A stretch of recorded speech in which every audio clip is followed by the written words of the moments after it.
All right, and as the Trinity football team makes its way onto the field, welcome into Alamo Stadium for this Trinity football game against Sewanee. I'm Sam McCorder alongside Saul Malik. We're going to be bringing this one to you live. Yeah, Sam, it should be a good one, a good little afternoon, well, just before noon affair here between the 3-3 Trinity Tigers and the 3-4 Sewanee team over here. Looks like Trinity has an all-time stranglehold of Sewanee at a 23-4 record, including 21 straight victories, so it'll be interesting to see if that trend can continue today. Yeah, they're certainly going to want to extend that, and there's always pressure to keep those sort of streaks going. Just a little bit of a recap last week, in case you don't know. Trinity did lose to Center College. That was a 33-28 loss last week. Very cold game up there, and a tough loss for them. Pushes them sort of into the middle of these SAA standings. Yeah, definitely a tough fought loss against Center, that a team that's 5-1 overall, 3-1 in conference, just behind Barry there, who's 7-0, but regardless of what happens today, I think we'll see a Tiger victory, considering both teams are, in fact, the Tigers. Yeah, it is going to be that for sure, and we are, of course, going to give you the probable starters. So for the Trinity offense, not much changed. Wyatt Messick starting at quarterback, Evan McDowell at running back, Garrison Meeks coming in at fullback at times, Tommy Levine at wide receiver, of course, and Chris Stewart flanking him, Elliot Blott at tight end, Brad Long, Joel Holmes, Patrick Quintana, Gabe Swift, Brady Blanton, and that is your offensive line. And then we'll have Jonathan Reyes coming in to handle the kicking duties. For the Trinity defense, it's going to be Sei Soyebo at defensive end, Matthew Willis at defensive tackle, Campbell Miller at nose guard, and Sam Hinoyosa at defensive end on that opposite side. Kevin Bourdreau, Aaron Hale, Robert Kuhn, those are your linebackers, and your defensive backs, Vale Meesfield, Kadarius Lee, Nick Hover, and Eddie Luna. TJ Ranazeski coming in at punter. Saul, you want to give us the Sewanee offense? Yeah, let's get to it. Sewanee making a change at quarterback away from their usual starter. They're deploying the freshman, the first-year Grayson Baker at quarterback. Malik Santiago takes running back. Trey Klaus at tight end. Alan Purry, Colin May, and Micah Mays all playing wide receiver. Travis Natalini, offensive tackle. Jack Spencer, John Gaither, Sam Jackson, Christian Spencer all on the offensive line, and then Michael Jacobs handling the kicking duties there. Then we take Sewanee's defensive side. JoJo Matlock, Tristan Fuller, Warren Matthews, Kareem Antoine, Connolly Kuntz, Lee Menifee, Pierce Johnson, Walker Weatherly, Wesley Porter, William Phillips, and Thomas Richardson all handling defense. And then Micah Mays will be handling the punting duties. One of their wide receivers also serving as the punter. So we're just about to kick off here. Yeah, so those are your projected starting lineups. Obviously, this is football, so things will be changing around. Things will be shuffling in and out, but those are about as close as you can get to consistent lineups for these two teams as the kickoff is going to come in. And back to return is going to be Michael Edmondson getting upfield. Beautiful run. Good start there for Coach Urban's team, a team that's scored pretty well all year, aside from the 10-7 loss to Millsaps back in September. But aside from that, the team has not scored any fewer than 24 points in a game, so it's good to see the offense already clicking here on that wonderful return at about the 45, 47 or so. Yeah, and they have had some trouble in the first quarter. 35 points scored in the first quarter as opposed to 67 in the second and 51 in the third quarter all season. So we'll see if they can get off to a quick start here. That's always a good sign of the offense. Wyatt Messick's in the classic shotgun position. He's got three men to his right, hands it off to McDowell, and McDowell's going to take this one for a first down and maybe more if he can break another tackle. He can't. That's going to be a Trinity first down and a good start for them. So if they can control the running game, they're going to be dangerous. Yeah, especially if they get that good blocking there, as we just saw on the left side. Definitely a good hole for Evan McDowell to run through, and he really just bulldozed his way past that Sewanee line. It looked like he was going to get about 7 or so yards, and he was able to power his way through for that first down. Good way to start the game. And this is certainly the way that Trinity likes to control the game, as you'll see another handoff here and another good run. McDowell unable to break it quite like he was the last run, but again, another nice little hole and about a 4 or 5 yard gain up to second down. Yeah, another strong play from McDowell there. It's good to see him handling the running back duties this year. As we know, in the past, it has been Jay Foster who's done quite an admirable job for the Tigers.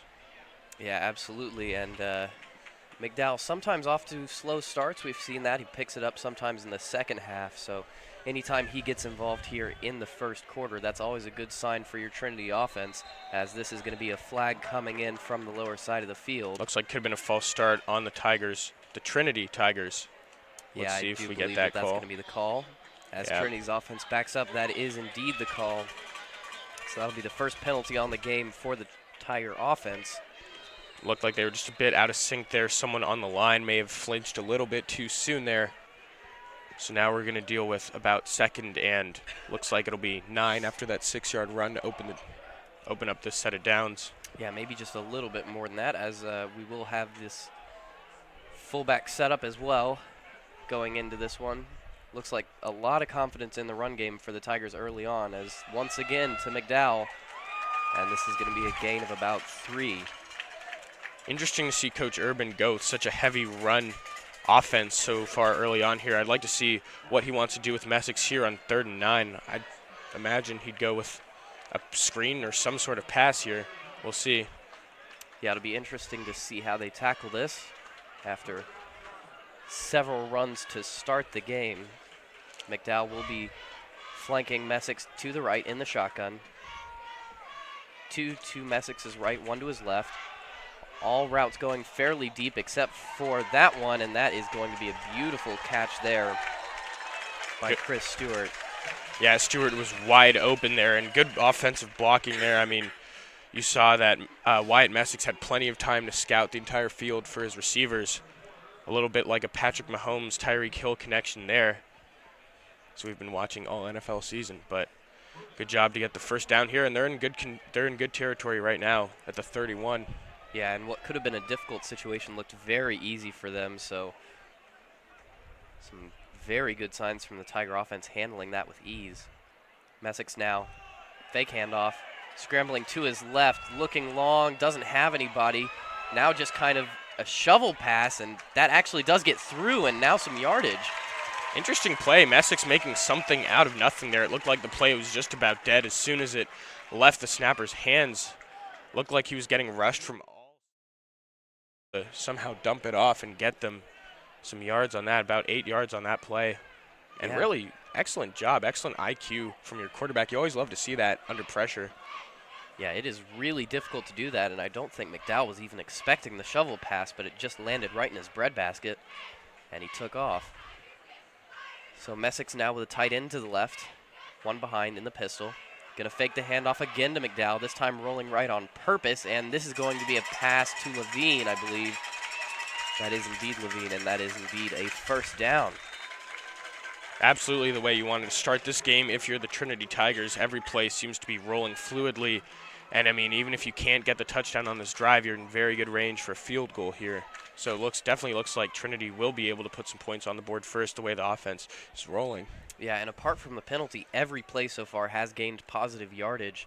So that is just the opposite of what you want to see if you're a Sewanee fan. Yeah, especially on that 3rd and about 9 or so yards on that previous set of downs. But here we are at 1st and 10 again. Yeah, and this one faked into the back of the end zone. That's going to be a touchdown every time if you leave him that much space. What a beautiful throw and catch from Tommy Levine. Another touchdown for him. Yeah, perfect play there. Good setup. Ran the route to the back corner of the end zone. Found him with ease. Good job from Messick and Levine to hook up for that opening drive touchdown. And Levine, with that catch, moves into the top 10 all-time for the Tigers in catches. Beautiful in the back of the end zone. And that is going to be an early lead here for the Tigers that they will hope to hang on to. Kick is up, and it is good. Yeah, in our game notes here, we see that Tommy Levine became the 9th player in Trinity history to reach 1,700 yards in his career, the first to do it since Caleb Urban, playing from 2007 to 2010, so it has been a while since that feat has been accomplished. Definitely props to Tommy Levine for being an anchor in this Trinity offense. Yeah, he is just a special talent, as we see every week. Great possession receiver. And you saw it there on the touchdown catch, just the ability to create a little bit of space, and that's all he needs, able to bring it in. That drive taking just over 4 minutes and 15 seconds, about 4:17 there. 6 plays, 54-yard drive after that special return there to start the game. So here we are at 7-0 Tigers with about 10 minutes, 43 seconds to go in this first quarter. Yeah, and the defense will be tested. We'll see how they respond. Don't want to turn this one into a shootout early on, even though your offense scored quickly. This one is going to be returned by William Phillips. Phillips moving down the left sideline, breaks 2 tackles, and then is eventually brought down around the 23-yard line. Yeah, and it's been a tale of Jekyll and Hyde for the Trinity defense all season. They opened the season with a 44-0 shutout of McMurray, but then allowed 42 points to Hardin-Simmons in a loss. Then came back and lost to Millsaps, but only allowed 10 points. I mean, it's just been back and forth. You don't know which side of the Trinity defense you'll see. And, I mean, granted, that has a lot to do with the strength of their opponents, but at the same time, we just need to see some more consistency out of this defensive side. Yeah, they do sometimes miss a little bit on the fundamentals, as this one is going to be a pass from Baker early on, and that is caught by number 7, Micah Mays. And a short gain on the play.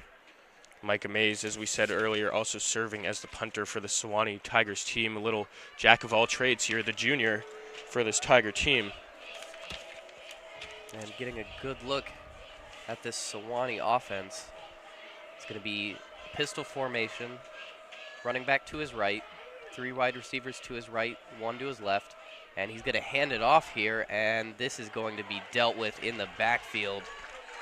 Hard to tell who the first Tiger was on that play, just so many of them around it, and Malik Santiago, the first-year running back from Clarksville, Tennessee, just absolutely swallowed up. Interesting to see them deploy the first-year quarterback rather than their trusted starter, junior Alex Darris, wondering why that is the case. And Baker will throw again. Second completion on the game. Some zip on those passes, looking pretty good so far. And Daniel Arma from North Bethesda, Maryland. So he is a long way from home, but he's still making it work. Yeah, we'll see if they can shut down whatever play comes here. I expect to see a little run play here, just try to bully your way to get these 2 yards to get the first down, but let's see how the Tigers respond to this. Yeah, similarly crucial situation, and this is a screen pass out to the man we were mentioning, and they are going to call it good enough for a first down, giving him that fall forward. Pretty little play fake there, not anything that I expected to see personally. Just wanted to see a ground and pound game there, but they were able to fake out the Trinity defense. Almost a sack was recorded there, but just a little bit too late. Thankfully, in college football, we're not seeing all these ridiculous roughing the passer calls that we've been watching in the NFL this year. Yeah, that would have been a bit off-putting, especially for the Trinity defense, but a similarly crucial situation for them on that third down to the Tiger offense, and they dealt with it well. This one, though, again, a run going nowhere. Yeah, encouraging signs so far early on, at least on the run side of things. The Tigers are not looking to concede a lot of yards on the ground. What they will have to deal with, though, is the first-year QB for the Sewanee offense, who's looking pretty comfortable here on the road early on. Yeah, and that is not an easy thing to do in college football, no matter where you are, especially playing in the spacious Alamo Stadium. This one's going to be another pass out to the right, and this one is dealt with, although it is completion. Oh, and it might have been ripped loose. No, looks like they're going to call it down. I don't know. I'd like to get a replay on that one if we could, just to see when that ball came loose. I feel like it was after the play was already dead, but nonetheless, a good job of stripping the football there. And, I mean, if you're the Tigers, you just can't allow that much space to Sewanee. I mean, their receivers are seeing so much real estate out there. It couldn't really get any easier for Baker. Yeah, Baker not having to place it, but having to pick out the man. And he's going to have 3 to his left on this one. And he's going to find him again. It's that same out route, and this one looked is like a going to fumble. come loose. Although they're going to call it an incomplete pass, so. Man, almost 2 straight plays where the Tigers were able to force a turnover. That one was a little more suspect than the first one. I thought that looked like a complete pass. Let's see, we'll get a replay on that one here. No, he never really had possession of that one. That was a good call. Yeah, tough one to make a call on those always. Yeah, it was a tough angle, such especially a up split here. second. But good call. Yeah, and Tigers, after nearly forcing a turnover on those last 2 plays. We'll get a turnover on downs, so we'll get a look at the punt unit for Sewanee. And after a good opening start to that drive, things did kind of turn down for them. And this is going to be a fake. Oh, and this might work out. Oh, it's loose. And that is going to be the end of that. Yeah, I hate to just chuckle on the broadcast at a other team turnover, but I mean, just insane that on the last 3 plays we saw what could have been fumbles on 2 of them, and then on the final one, when it looked like they may have picked up the 10 yards they needed to get that first down, the ball came loose and all hell broke loose for the Sewanee offense there. Not sure how he didn't have a grip on the ball. I mean, that's just fundamentals you got to teach, just tucking that ball in, putting it away, and not allowing anyone to come from behind and strip it. Yeah, so a ball security issue for almost all Sewanee players on that one, and a really interesting decision to go for it on 4th and long there. Saul, what do you feel about that decision? Yeah, I mean, that's something we should have just mentioned just right out the gate there on 4th and 10 to try to catch the defense that off guard. And I mean, hey, look, I'm not a huge opponent to that strategy. I mean, you're on the road, you're already down 7-0. Your defense is already looking shaky, so you figured even if you do boot it away, maybe your defense wouldn't have that ability to make a stop anyway. Showing a little confidence in your offense, not a huge opponent to that. And Trinity offense will get a chance to show some confidence in themselves as Messick is free in the pocket. He's going to get a couple of yards on the scramble. I've been impressed with the composure of Wyatt Messick so far early on, and he has had a pretty productive season up to this point, really showing a lot of poise there in the pocket as the rush comes full force at him from all sides. Gaining about 4 yards there on a play that could have been busted from the get-go. Yeah, and the first full-year starter, Messick has had some up and downs, as all young players do, but overall, some very impressive moments from him. And when this offense chooses to lean on him, it goes very well. McDowell's going to get a couple here on the carry. If they can get it about 8-10 yards further, hopefully they'll be able to kick a pretty easy field goal. Well, nothing's easy, but, you know, better field goal position than what they have right now at about the 34-yard line. Would be a little bit of a tough task there for Jonathan Reyes if he were to have to kick it from out here. Yeah, you wonder, though, if he's even going to get a chance to come on the field until later on in this drive, because this Tiger offense has been rolling, and they've dealt with a couple of difficult 3rd downs already. This one from the pistol, and it's going to be a handoff to McDowell. He's going to find some room up the seam, and that looked like it was dealt with, but McDowell, shifty, able to find some room. McDowell with the nice cutback there. It looked like he was down after about 4 or 5 yards. It looked like he had the first down all the way there, but then slowed up, took a juke left, and was able to make more out of that play than we initially thought. Good little run there, gains about 10 yards, puts him on the 24. Interesting to see what they'll do here. I think they might take a shot in the back of the end zone again like they did with Levine on the first drive, given their success in the air so far. Although this is a classic run formation, so looks like we might get that, and we will indeed. McDowell, again, just finding it straight up the middle. Yeah, it was a little bit of a dumb call on my part. I wasn't looking at the formation yet, just kind of talking out of just my playbook in my mind there, but the run was successful, gaining about 9 down to the 15-yard line. Sam, I think we might see another little run play here. I mean, that's a pretty easy prediction to make here with only about 1 yard to get the first, but yeah, it'll be an interesting one, though, as they'll split them out wide.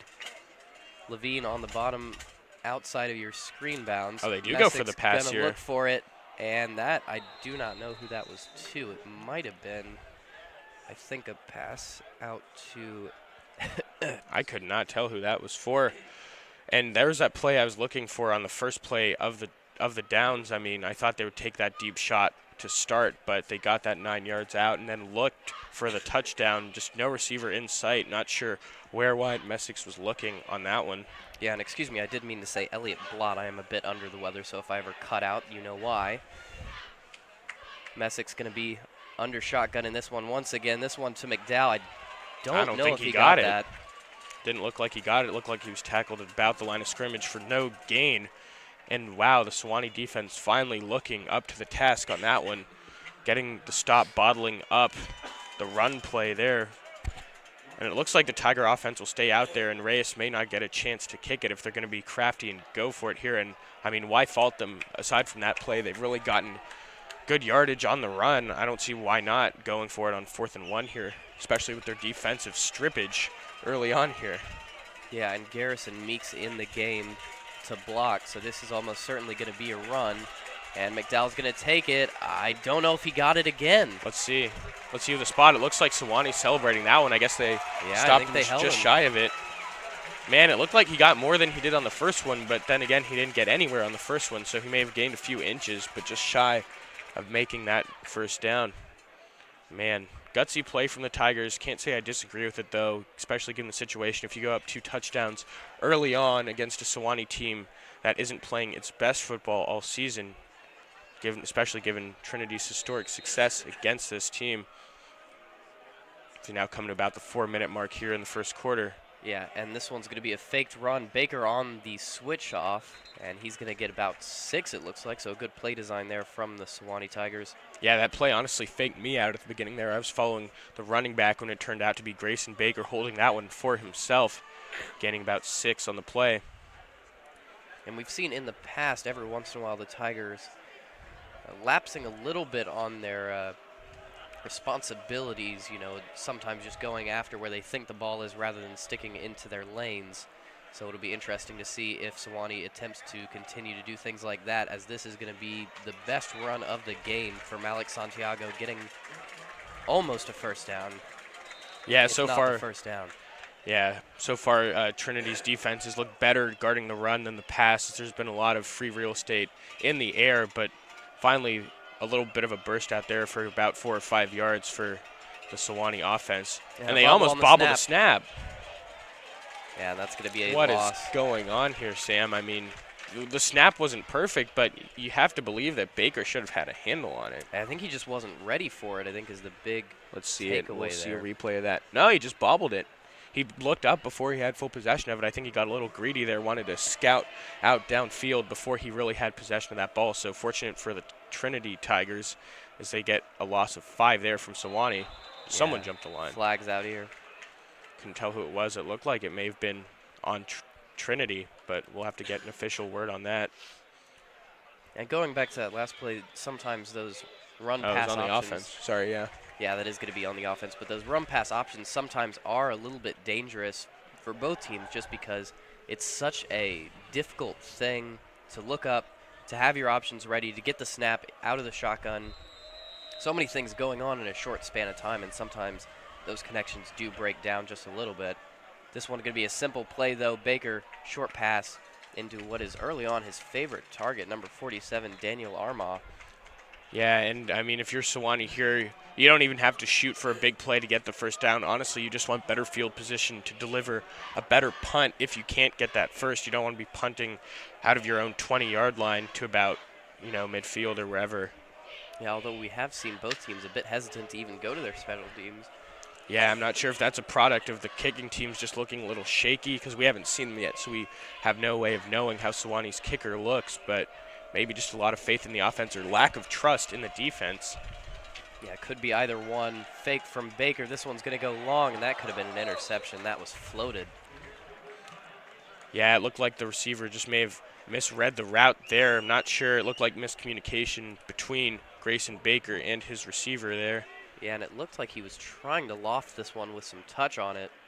I think he just may have underthrew him, to be quite honest. And it looks like we actually will get a punt here. I cannot imagine them faking a punt here. That would be absolute ludicrous if they decide to do that, but it looks like we'll get an actual punt here. Yeah, it'll be a bit of a rugby punt as this one is going to come up and a fair catch called for and taken. Not an awful punt to about the, what was that, about the 45, 46 or so? 41. Yeah, actually a pretty good job of flipping the field position there. Yeah, man, my eyesight must be awful. I was totally looking at the wrong hash mark there when making that call, but no, we are there at about the 41. My apologies for that. Trinity's offense looking good so far here. They were just stifled at about the 15-yard line last time on Sewanee's side of the field as they went for it on 4th and 1. But a fresh start here for Yeah, and a Trinity. different quarterback in for Trinity, so I don't know what the case is there, but a completed pass out to the right here to number 85, Cody Campbell. Yeah, it looks like Blake Johnson is out there, number 15, the first year. Not sure why that's the case, but you're right on it there. Yeah, and I think it might be that that left hand of Messick's acting up, so I'm not sure if this is going to be a permanent switch, but it very well could be. Yeah, I'm not sure. We'll have to see what they decide to do as the game progresses. Maybe it's just a temporary injury or something. We see a play fake out to about the 48. Where are we right now? Sorry, we were at the 47. We just got that completion over there to Tommy Levine. It's a 1st and 10 on the 46 is where they're going to put it. Yeah, so a couple of quick passing plays for Blake Johnson. Maybe looking to gain some confidence for the young quarterback early on. Yeah, and that's the 46 of Sewanee, not Trinity. So we're on the other side of the field now. Yep, and this is going to be a handoff and a new running back as well for Trinity. Doing a great job is Charles Davis, who we have seen off and on this season, sometimes getting that second roll over Jay Foster. Yeah, good to see Davis really make his mark here coming in early on, bulldozing his way for about 8. And back to live action. This one is going to be a run from the first-year quarterback, and he is going to get several on that play. Good job really seeing what he had down the field. I mean, you have to know your options every single play, and he saw that giant hole and took it. So good job by Blake Johnson there to get his team a big gain as we make what might be our final play of the first quarter. And that's just going to be a stuffed little run there. And that will indeed be the end of the first quarter, so we will flip sides of the field, and Trinity will be looking to make this a 2-score game and put this one a little bit out as we take a look at your SAA standings. Obviously, we mentioned Barry 7-0 up top, Center 5-1. But then the midfield teams, Birmingham Southern 4-2, Millsaps 4-2, Rhodes 4-2, Trinity 3-3, Sewanee 3-4, all in that with a gap of 1 win between them. And then Austin down at 2-5 and Hendricks down at 1-6. Yeah, and all those teams there just about even in conference play as well. Birmingham Southern 2-2 in conference, Millsaps 2-2, Rhodes 2-2, and it looks like Trinity also 2-2, all in conference. So if you start to win some of those conference games, that makes your chances all that much more promising. Certainly as the season goes on. And Trinity's next few games, we'll take a look here after Sewanee. It'll be next Saturday, October 27th at Hendricks. Should be a good matchup for the Trinity Tigers, as Hendricks is only 1-6 on the year, followed by a matchup at Austin College. They have also been struggling to win games this year, and then against that 7-0 Barry team to wrap up the regular season. That's back home here on November 10th. We'll be calling that one, you and I, so it'll be a good game to watch for sure. Yeah, certainly looking to start a bit of a bounce here against Sewanee. And you have to think if you win this game, you like your chances in the next two. That's obviously nothing is a guarantee as Charles Davis takes this one to the right. And he is going to be wrapped up and dealt with. But you like your chances against Hendricks. You like your chances against Austin College. Not to say that those are guaranteed wins again. But if you take this one against Sewanee, all of a sudden you're looking at 6-3. And that's a very different situation as to where you are right now. So you could definitely go on an end-of-the-year streak and find yourself up near the top of that conference, as we have a Sewanee player down. See who that is. Hope he's all right. But yeah, Sam, you make a good point, especially after almost coming close and almost beating Center on the road last week. You have to like your shot against these two bottom of the pecking order teams in the coming weeks. I mean, Center has been playing good football all season, and they just barely edged Trinity 33-28. So yeah, and there's the early season result against Millsaps as well, that 7-10 loss, which really honestly should just be thrown out of the record books as far as a spectator is concerned, as we take a look at this possible injury. And it looked like in your background there, number 6. Yeah, it looks to be number 6. Looked like he may have rolled his ankle in that scrum there. Yeah, Lee Menifee, and that is going to be him. Senior Doesn't linebacker. look like anything major. Yeah. He walks off. But that result against Millsaps, a 7-10, it was the field conditions were absolutely horrid. And there's not really anything you can take away from there, and that is why the next game at home was played at Alamo Stadium, and why we're playing at Alamo Stadium today is to not have any more of those, and then that hard-fought loss at center. So, again, this is a team that maybe its record doesn't quite show how good it is yet, and with a good result here against Sewanee, it could start to show that, and then towards the end of the season, a really strong finish could put them up towards the top of the conference. Yeah, especially that win against Rhodes was promising because Rhodes' offense has been good all year, and they were limited to just 7 points. As we take you back to the live action here, it looked like it might have been Davis again on that run. We'll have to get a closer look at the number there. I believe it was Davis for about 2 yards. And with the quarterback switch, it looks like they're going to be a little less aggressive, take the field goal here. Yeah, no harm in it. I mean, you still make it a 2-score game here if you do convert on the field goal attempt. It'll be Reyes from about 28, 29 yards or so. No, maybe more like 27. Yeah, it'll be from the 27-yard line, and then you have the 10 extra of the end zone, so about a 37-yard field goal. This one low and looked like outside. Yeah, that's no gonna be good. no good. Good effort from here. As soon as it came off his foot, I thought it looked like it would be finding its way in here. Let's get a replay on that kick from Jonathan Reyes that just sailed a bit wide. Looked like it had a good trajectory, but unfortunately, yeah, it sailed to the left. The snap wasn't the best snap. I mean, you can't put all the blame on Reyes there. The snap was a little high, held a little bit late there.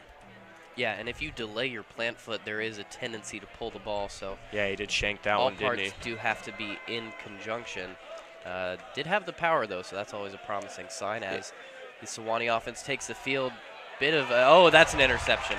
Yeah, I was going to say, fortunate for Trinity, the field position wasn't the best for Sewanee, and then it was picked off by number 16, Jordan Williams, the senior defensive back.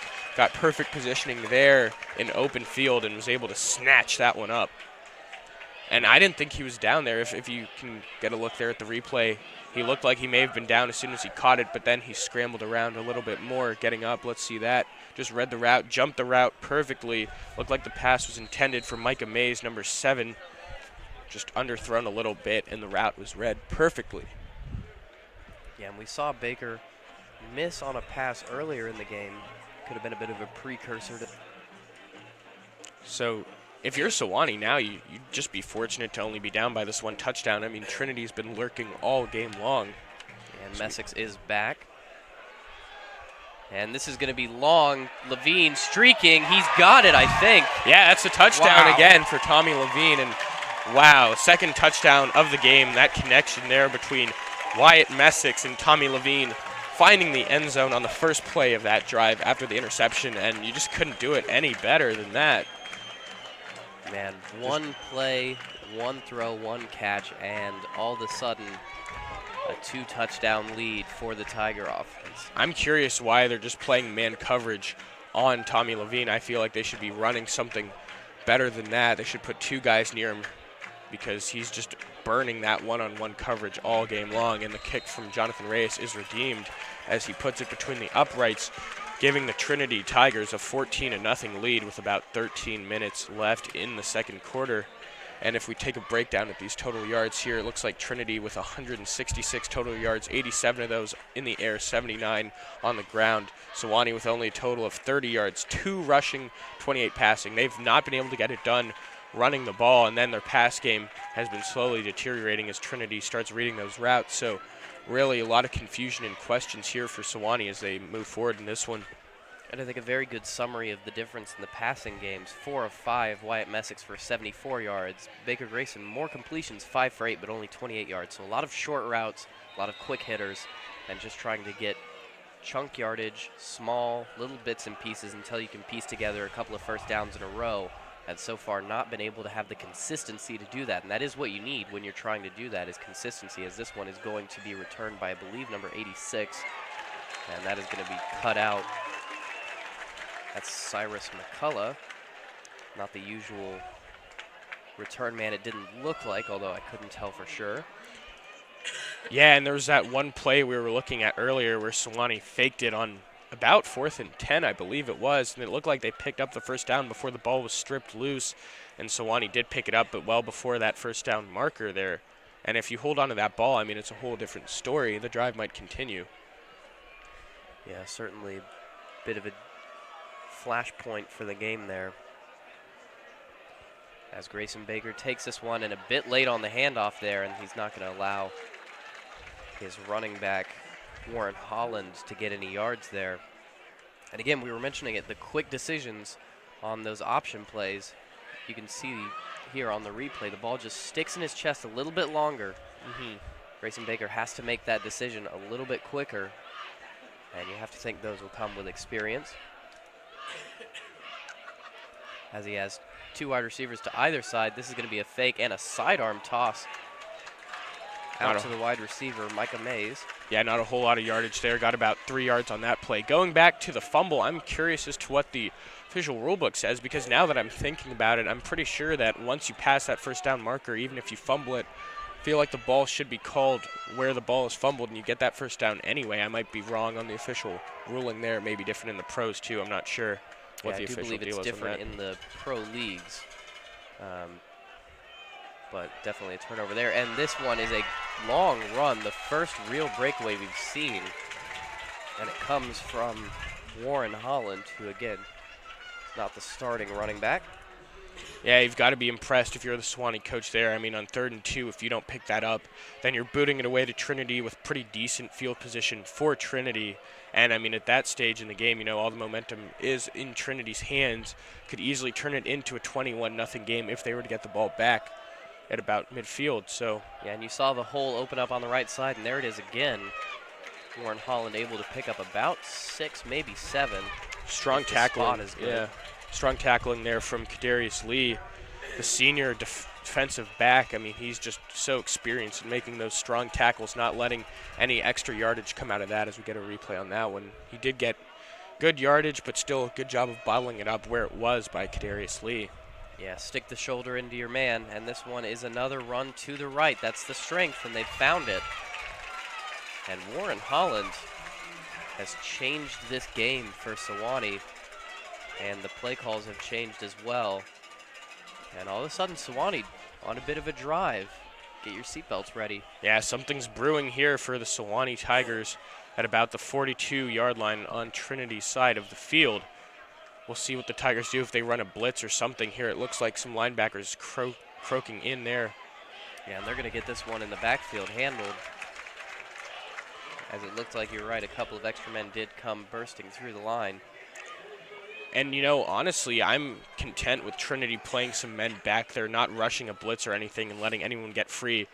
Even with not too much pressure on the quarterback, Grayson Baker, they have been able to sniff out those passes and do a pretty good job of stopping any big plays, so no need to change what you've been doing so far. Yeah, and this one looks like it might be a pass from Grayson Baker, 3 to his right, and it will be a RPO. That's going to be out to number 99, the tight end, Trey Klaus. Let's see if they picked up the first down on that one.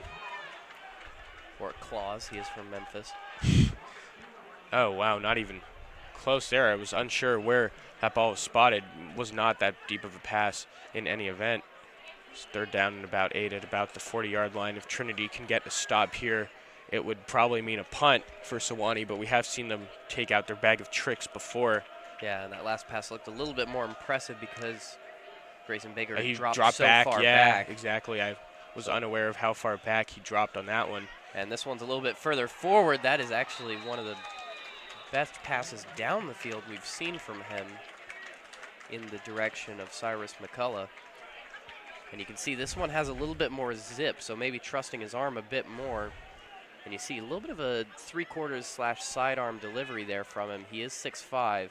Yeah, his throwing style, not to compare him to any NFL player, but a little bit of Matthew Stafford action going there with the little arm slot in like that, sort of almost a sidearm delivery. Yeah, keeps it very close to his body, and sometimes that can result in some wayward passes, and that is going to be not the greatest. Yeah, that punt there. wasn't too impressive, as Trinity will take back over with okay field position. Let's see that again. Yeah, And and I'm every once in yeah. a while on those rugby punts, you do catch it on the side of your foot and it just spins off. Yeah, I don't know why he's being taught to kick it off like that rather than just, staying planted and just booting it away. Well, and of course, a lot of coaches do consider that to be easier. Whether it is or not is up for debate. There's actually a lot of debate about that from many high school coaches about how to teach your punter to punt the ball, whether it's easier to have that out to the right momentum or whether it's easier to just stay planted, get yourself straight on, and try to go for the high kick. Either way, though, Trinity possession. Messick's fakes on the handoff. Got a man behind him. I don't know if he realizes it. He's going to throw it downfield and get crushed. But this one almost caught. And it was in a good position for number 89, Elliott Blott. Man, you have to be happy that he didn't get sacked there, but I'm not a big fan of throwing that deep ball into what looked like almost triple coverage there. It was really one-on-one true coverage late, but there were two defenders lurking just under where that ball was thrown. And is there a flag on the field as we were talking there? It looked like there may have been a flag thrown on the field by the official, so Trinity might be backed up here. Yeah, I believe that was holding on the offense, so 5-yard penalty.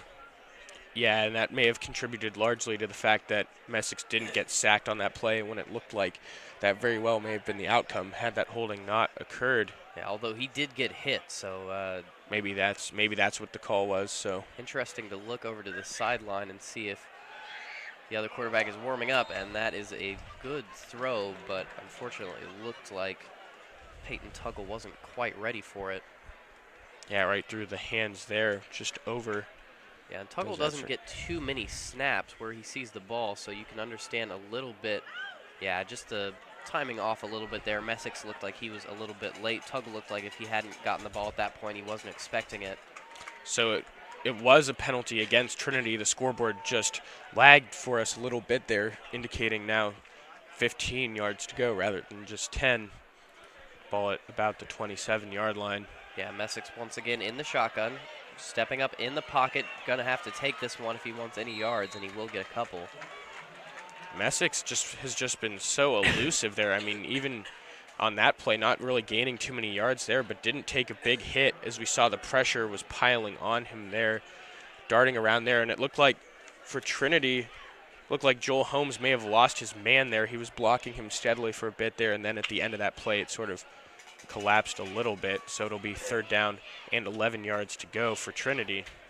Joel Holmes has been doing a very good job in his career at Trinity, just lost that one a little bit.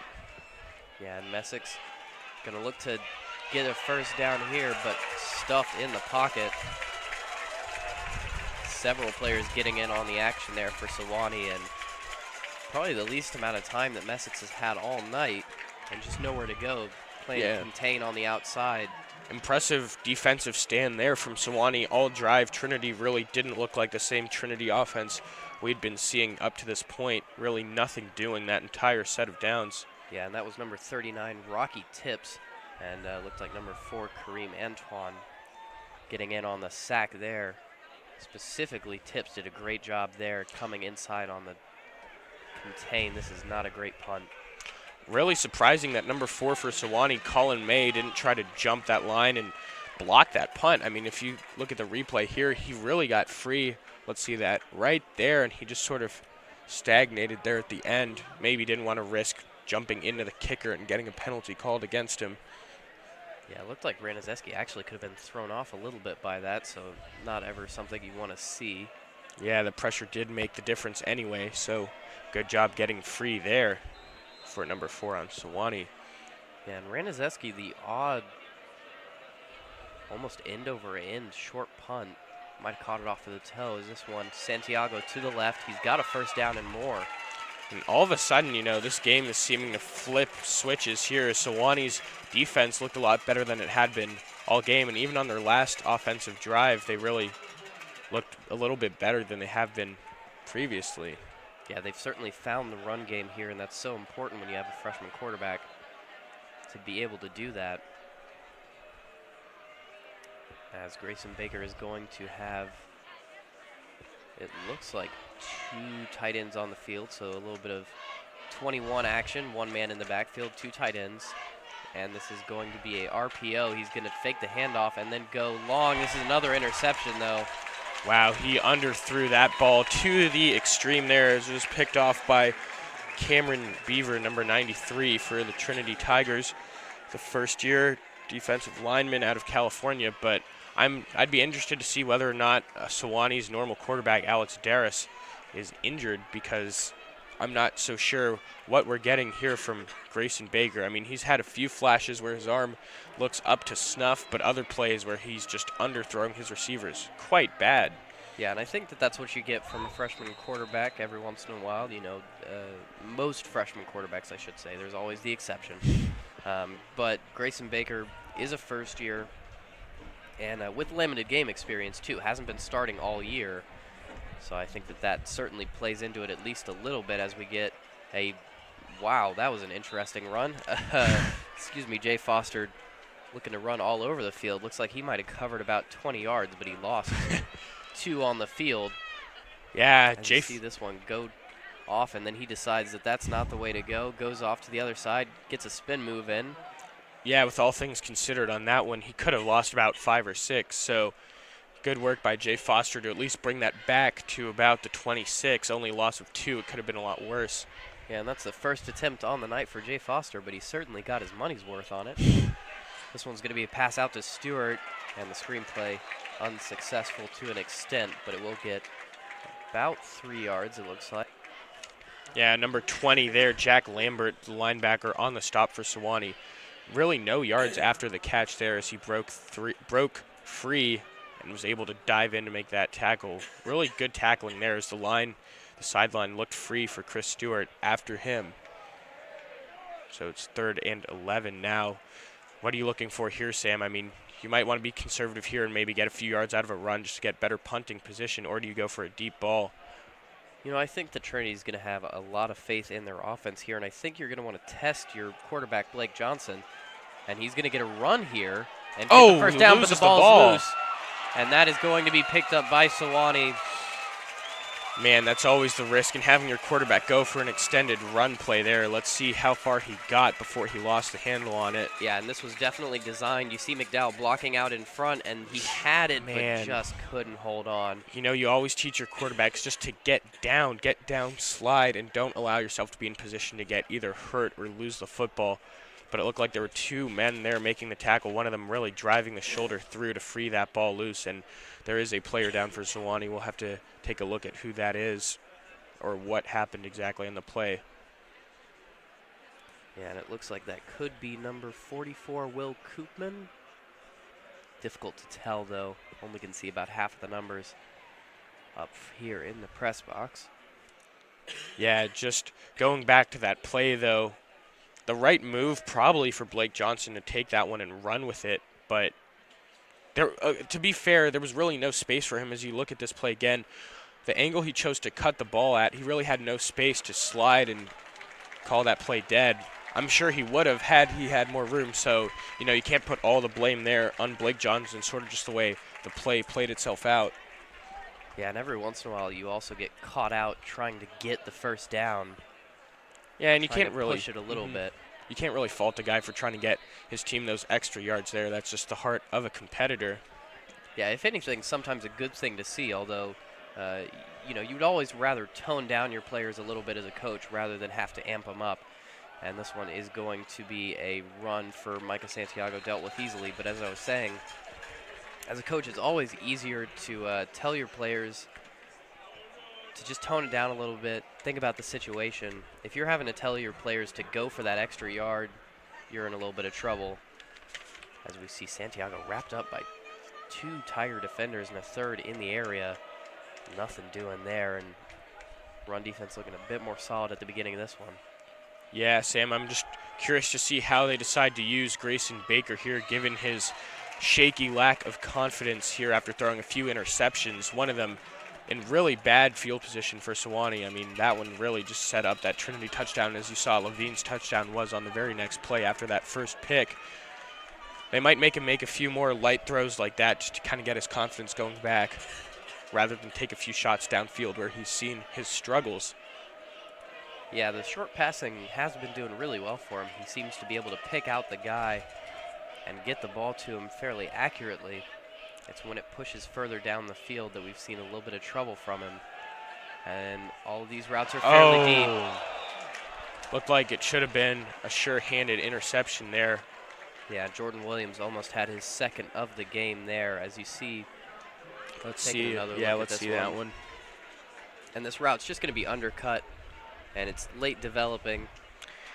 And the thing that's interesting to me about all these underthrows and interceptions and miscues from Grayson Baker is the fact that Trinity hasn't really been putting all that much pressure on him. I mean, they're not really running any blitzes or anything of that nature. He's really just telegraphing these throws and underthrowing them at the same time. Yeah, and this one is another high, gets a good bounce, but another high punt.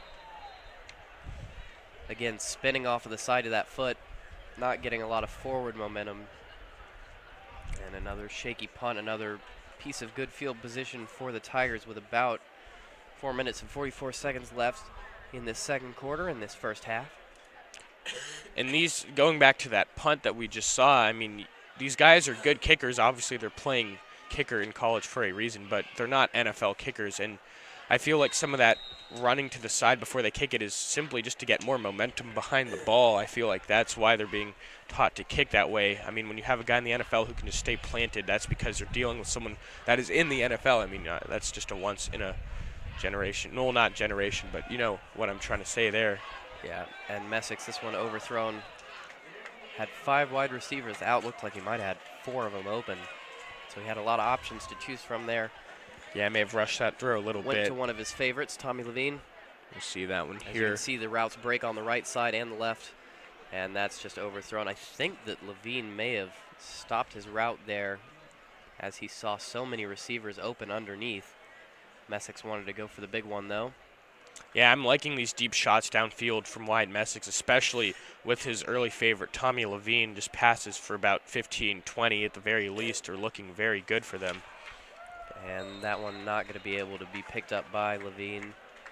A little bit underthrown by Messick. I think he was hit as he threw. We'll get another look in at it here.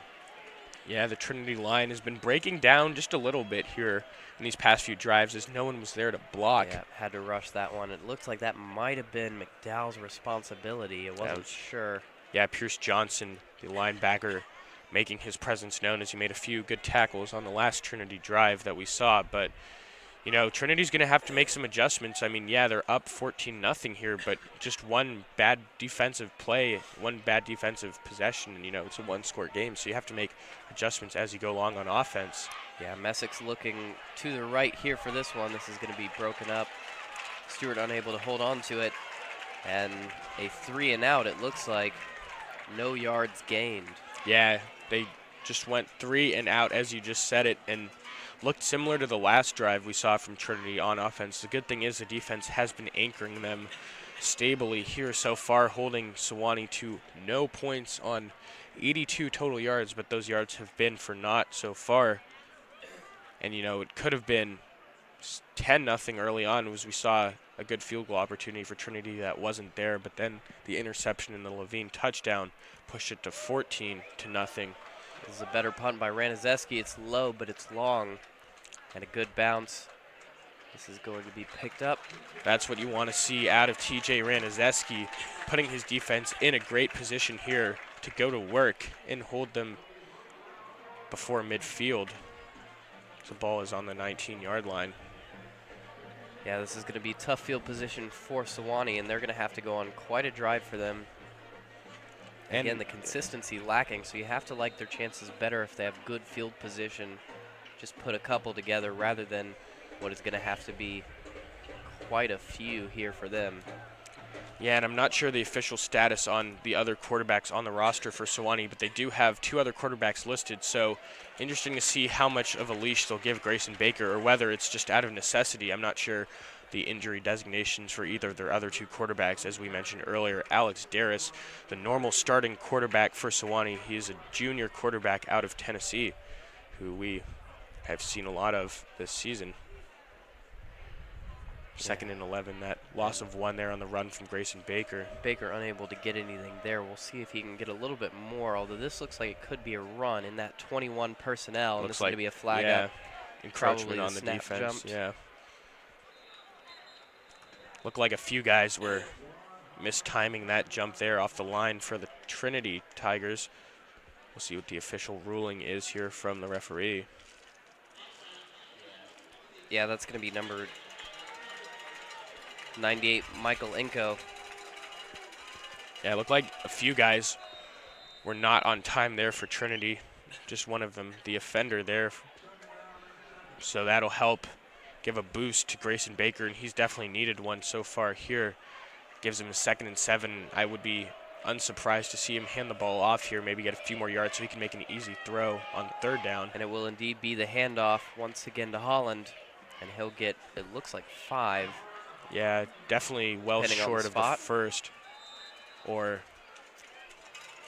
are they going to give it to him? Oh, my goodness. Wow. That is a very gratuitous spot. That was generous. I mean, I've been sort of blind all day from up here looking down on the field, but on that one, I mean, I didn't see the first down, and I don't think you saw it either. No, that looked like it needed to be 3rd and 2, but a generous spot gives him the first down. It's 1st and 10 now. Baker with 3 to his left, but he is going to hand it off, and this is going to be a break out to the right, and Holland does manage to turn the corner there and get a Yeah, it looked like he was going to be stuffed up there for maybe a loss or just no gain, but he was able to find that corner around there. We'll see the replay on that. It looked like he was being pushed back there, just a little bit of a late route there. I couldn't tell who that was for Trinity, but it looked like they were almost able to bottle him up there before he was able to bring it back.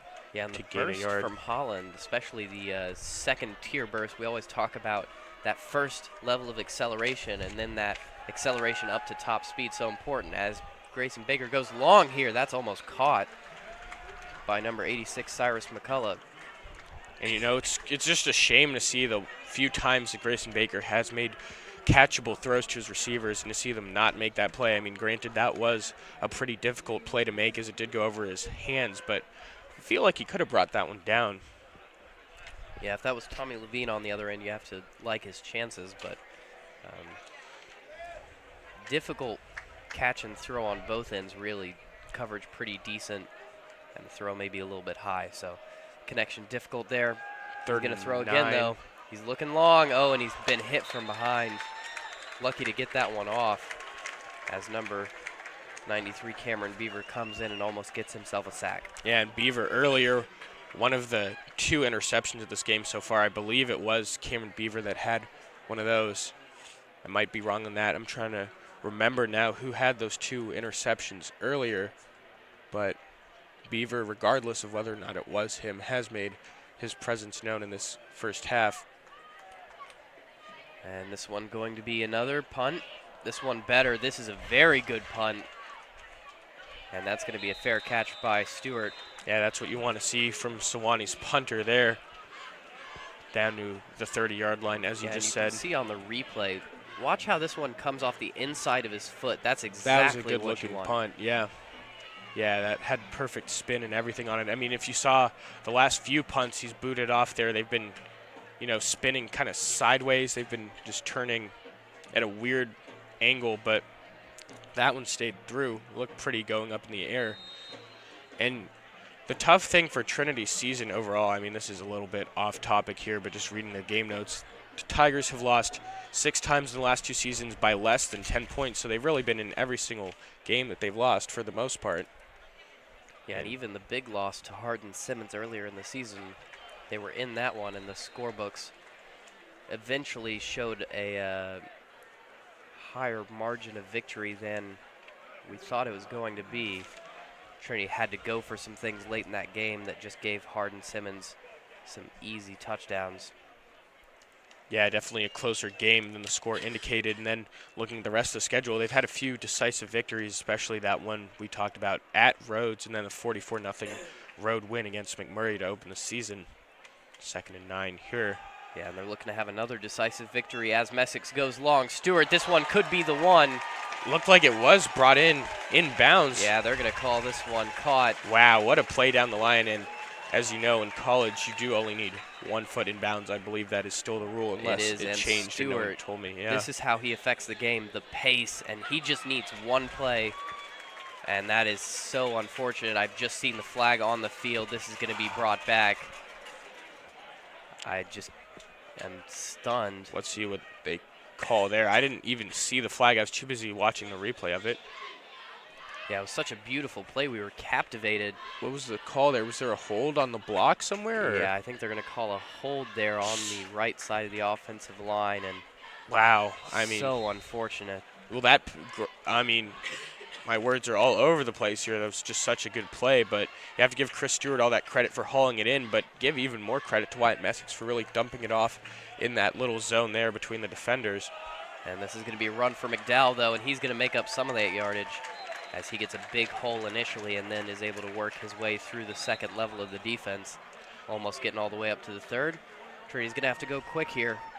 Yeah, Sam, it's interesting. If we read our scorebook here, it says that the penalty was an ineligible downfield on pass, so someone was where they shouldn't have been. And that's an even more disheartening penalty because that is just so avoidable. Someone that probably wasn't even meant to be in the play, just out of position. As we wind our way down here, about 1 minute and 2 seconds here, it looks like Trinity will use up a timeout here. Going to get a view of this McDowell run, and that is beautiful there. Just about 1 minute and 2 seconds. I mean, there's plenty of time to create a touchdown drive here, but if you're Trinity, I mean, as long as you don't turn it over and allow a pick six or something of that magnitude, I mean, you're looking at a 14-0 lead at the very least going into halftime. And I mean, at home, granted, Alamo Stadium is sort of a temporary home for this team.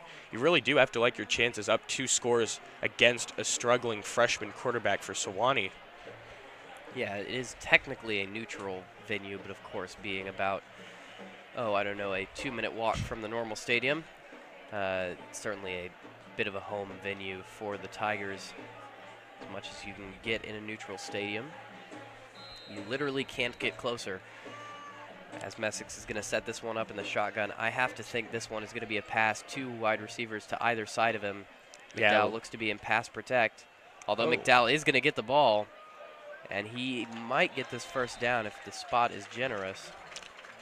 I want to see one deep look downfield to set up a field goal or set up a potential touchdown. I want to see them look for Levine or Stewart down the sideline. Let's see if that's what they choose to do here on this play. Yeah, and this one is going to be Messick looking long, but he's going to be swallowed up. Didn't have anybody initially, and the offensive line couldn't hold it for a second bite of the cherry. Yeah, good blitzing here by Sewanee. Good pressure all around. And they've definitely made some adjustments on these past few drives. On that play, Messick just took a little too much time there. The offensive line didn't really allow for it, and as a result. Yeah, and some good coaching from Sewanee. You see the contain starting to be played, and I think we mentioned that a lot. I'm not sure how many viewers know exactly what that is, but it is when the outermost defensive ends come around the play, and instead of streaking up the field as you would try to get past your tackle, once you reach a certain point, even with the quarterback, you start to break back inside, and you just hold position as much as you can, try to beat your man in a one-on-one battle rather than using downfield to your advantage. And oftentimes with a mobile quarterback, if they don't have that first option, they're going to look to break outside of the pocket, and they don't have the room that maybe would have been created as your defensive line gets further apart from one another as the defensive ends go streaking downfield. So when we say contain, that's what we mean. Yeah, and perfect. Sewanee has done a great job here of that. Yeah, perfect explanation there, Sam, to let all our viewers know what exactly we're talking about. You never want to tune into a broadcast and be like, what the heck are these guys talking about? So there you have it, as we have 2nd and 19 at Trinity's own 38-yard line. And Messick goes long. This one for Levine. He almost had it on the He almost brought tip. that one in off the deflection. Wow, and that was that deep ball we were looking for there, and it almost was successful. So we get a look at it again here. A lot of play action, play fakes here from the Tigers, faking the handoff. Man, he underthrew it, and it almost worked to Trinity's advantage there as Levine almost was able to haul it in. So close. Wow. And 3rd and 19, I mean, there's still time for Sewanee if you have to boot the ball off, so we'll see what they're going to do with this one.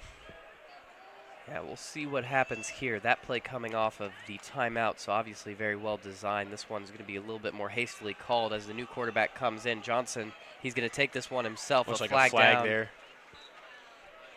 Decent gain for him in terms of field position. But looks like this is going to be either called back.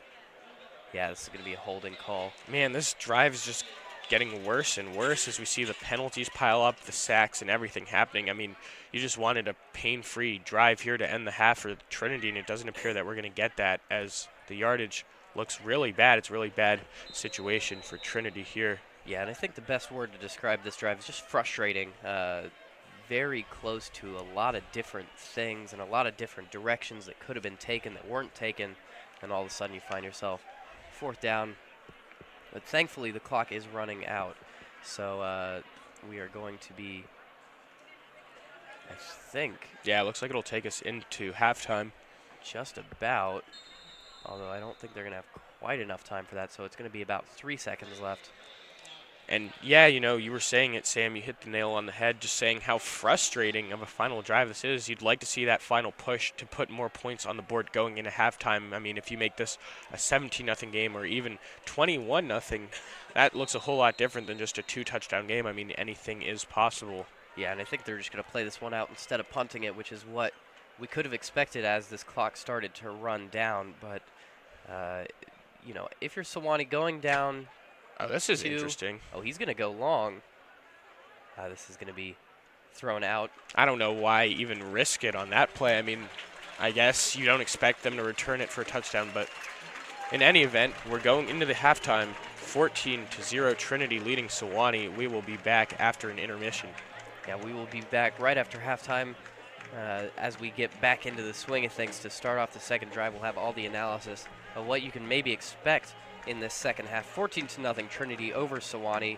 About a 20-minute halftime. We'll be back with you as soon as we can.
And welcome back to Alamo Stadium.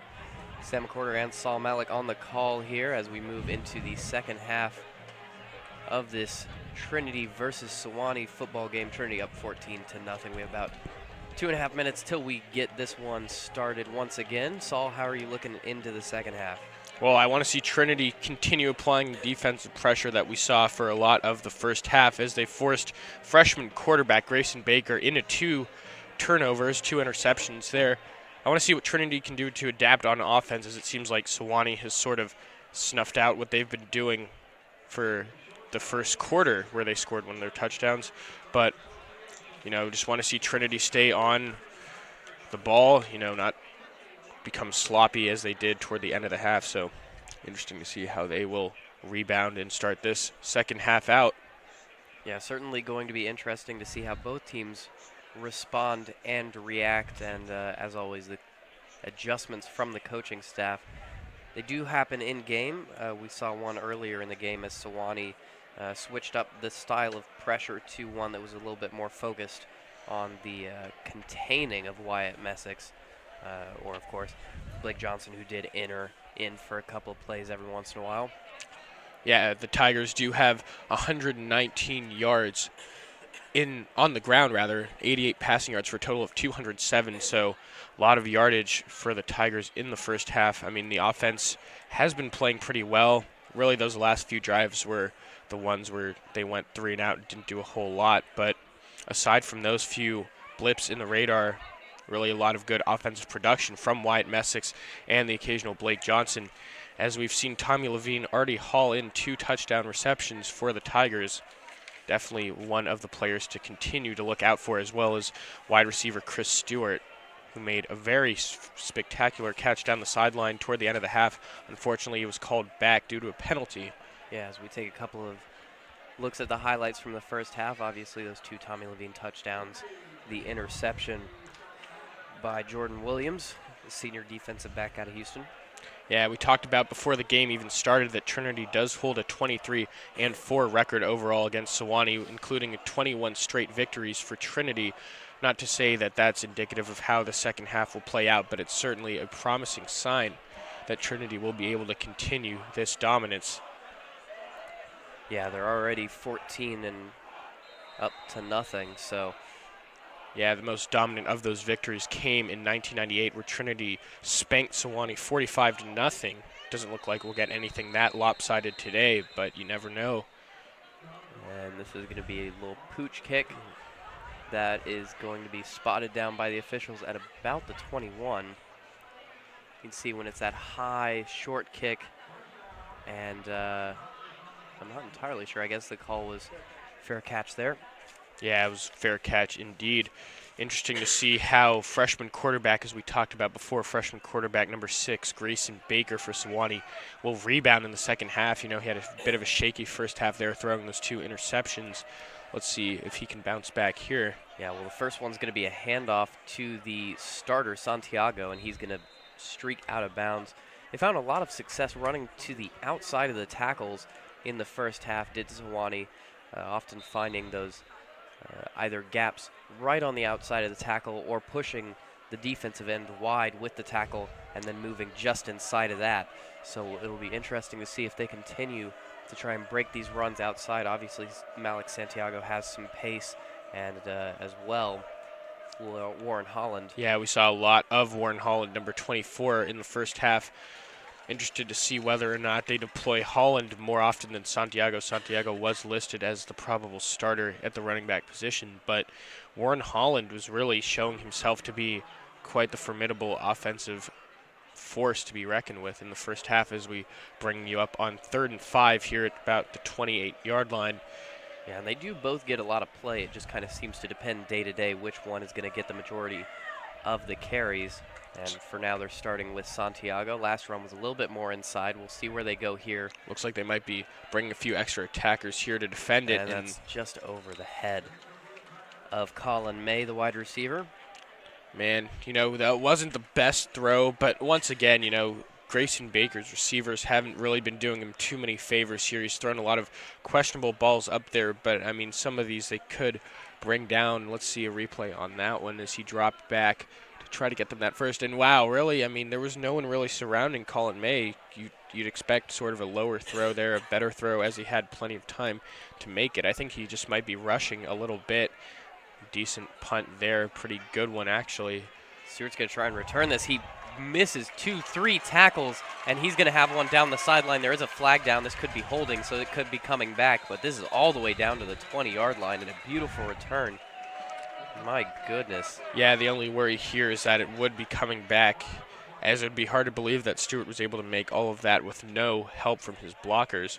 Yeah, we'll and I see do that. think, yeah, this one's going to be it's called back. Coming back, so holding on the receiving team.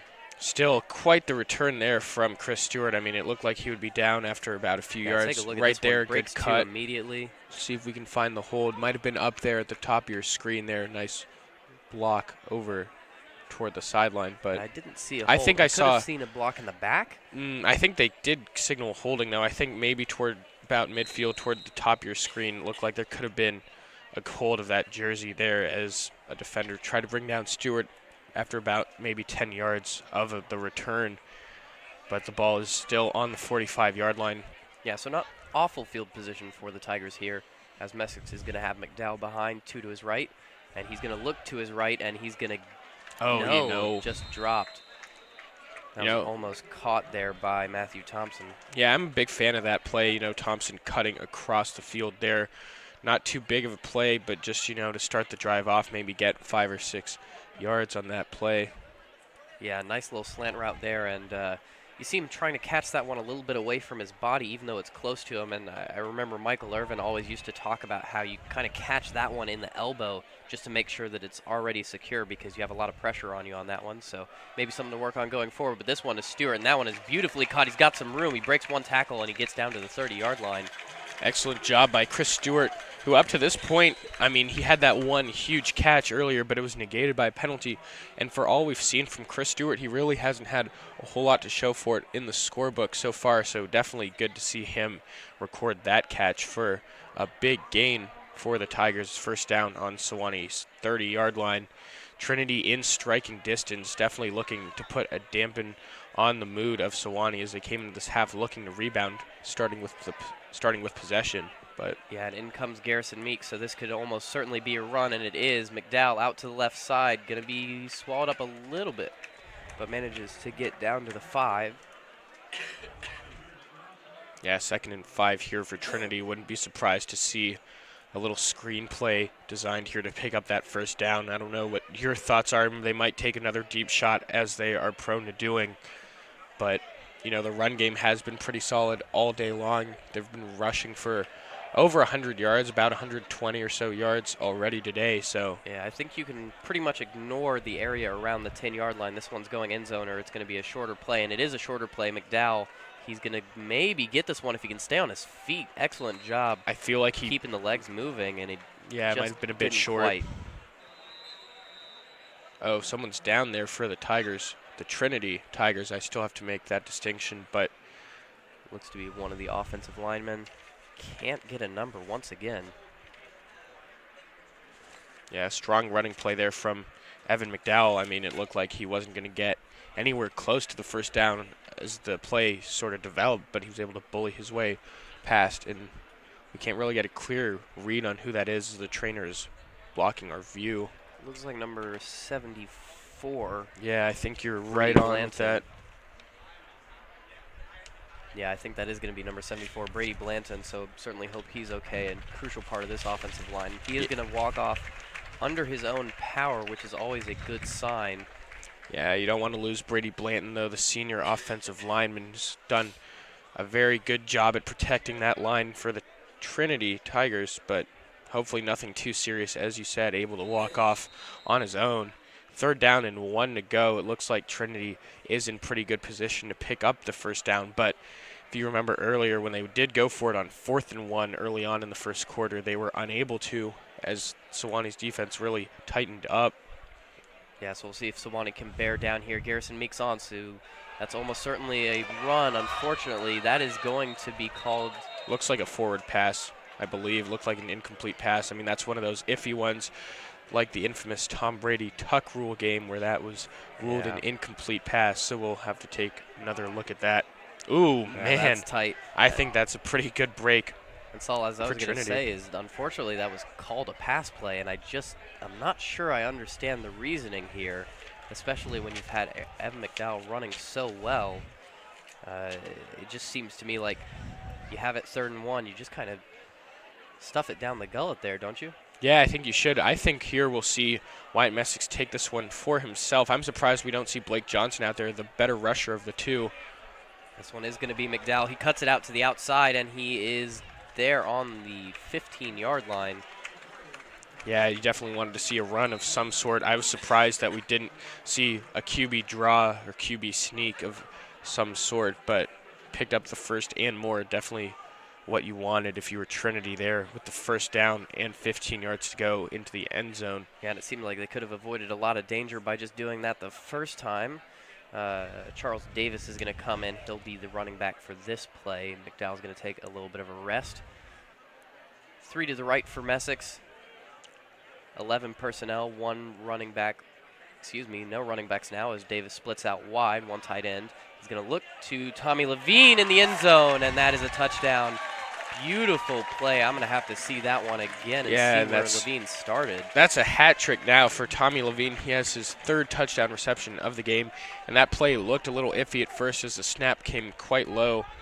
Yeah, and you can see Tommy Levine actually playing tight end on this play and just comes straight up the seam. Nobody was expecting it, and that is excellent play design there for the Trinity Tigers, and 6 points to show for it as we're going to maybe get to 7, and we do. That kick is going to be good.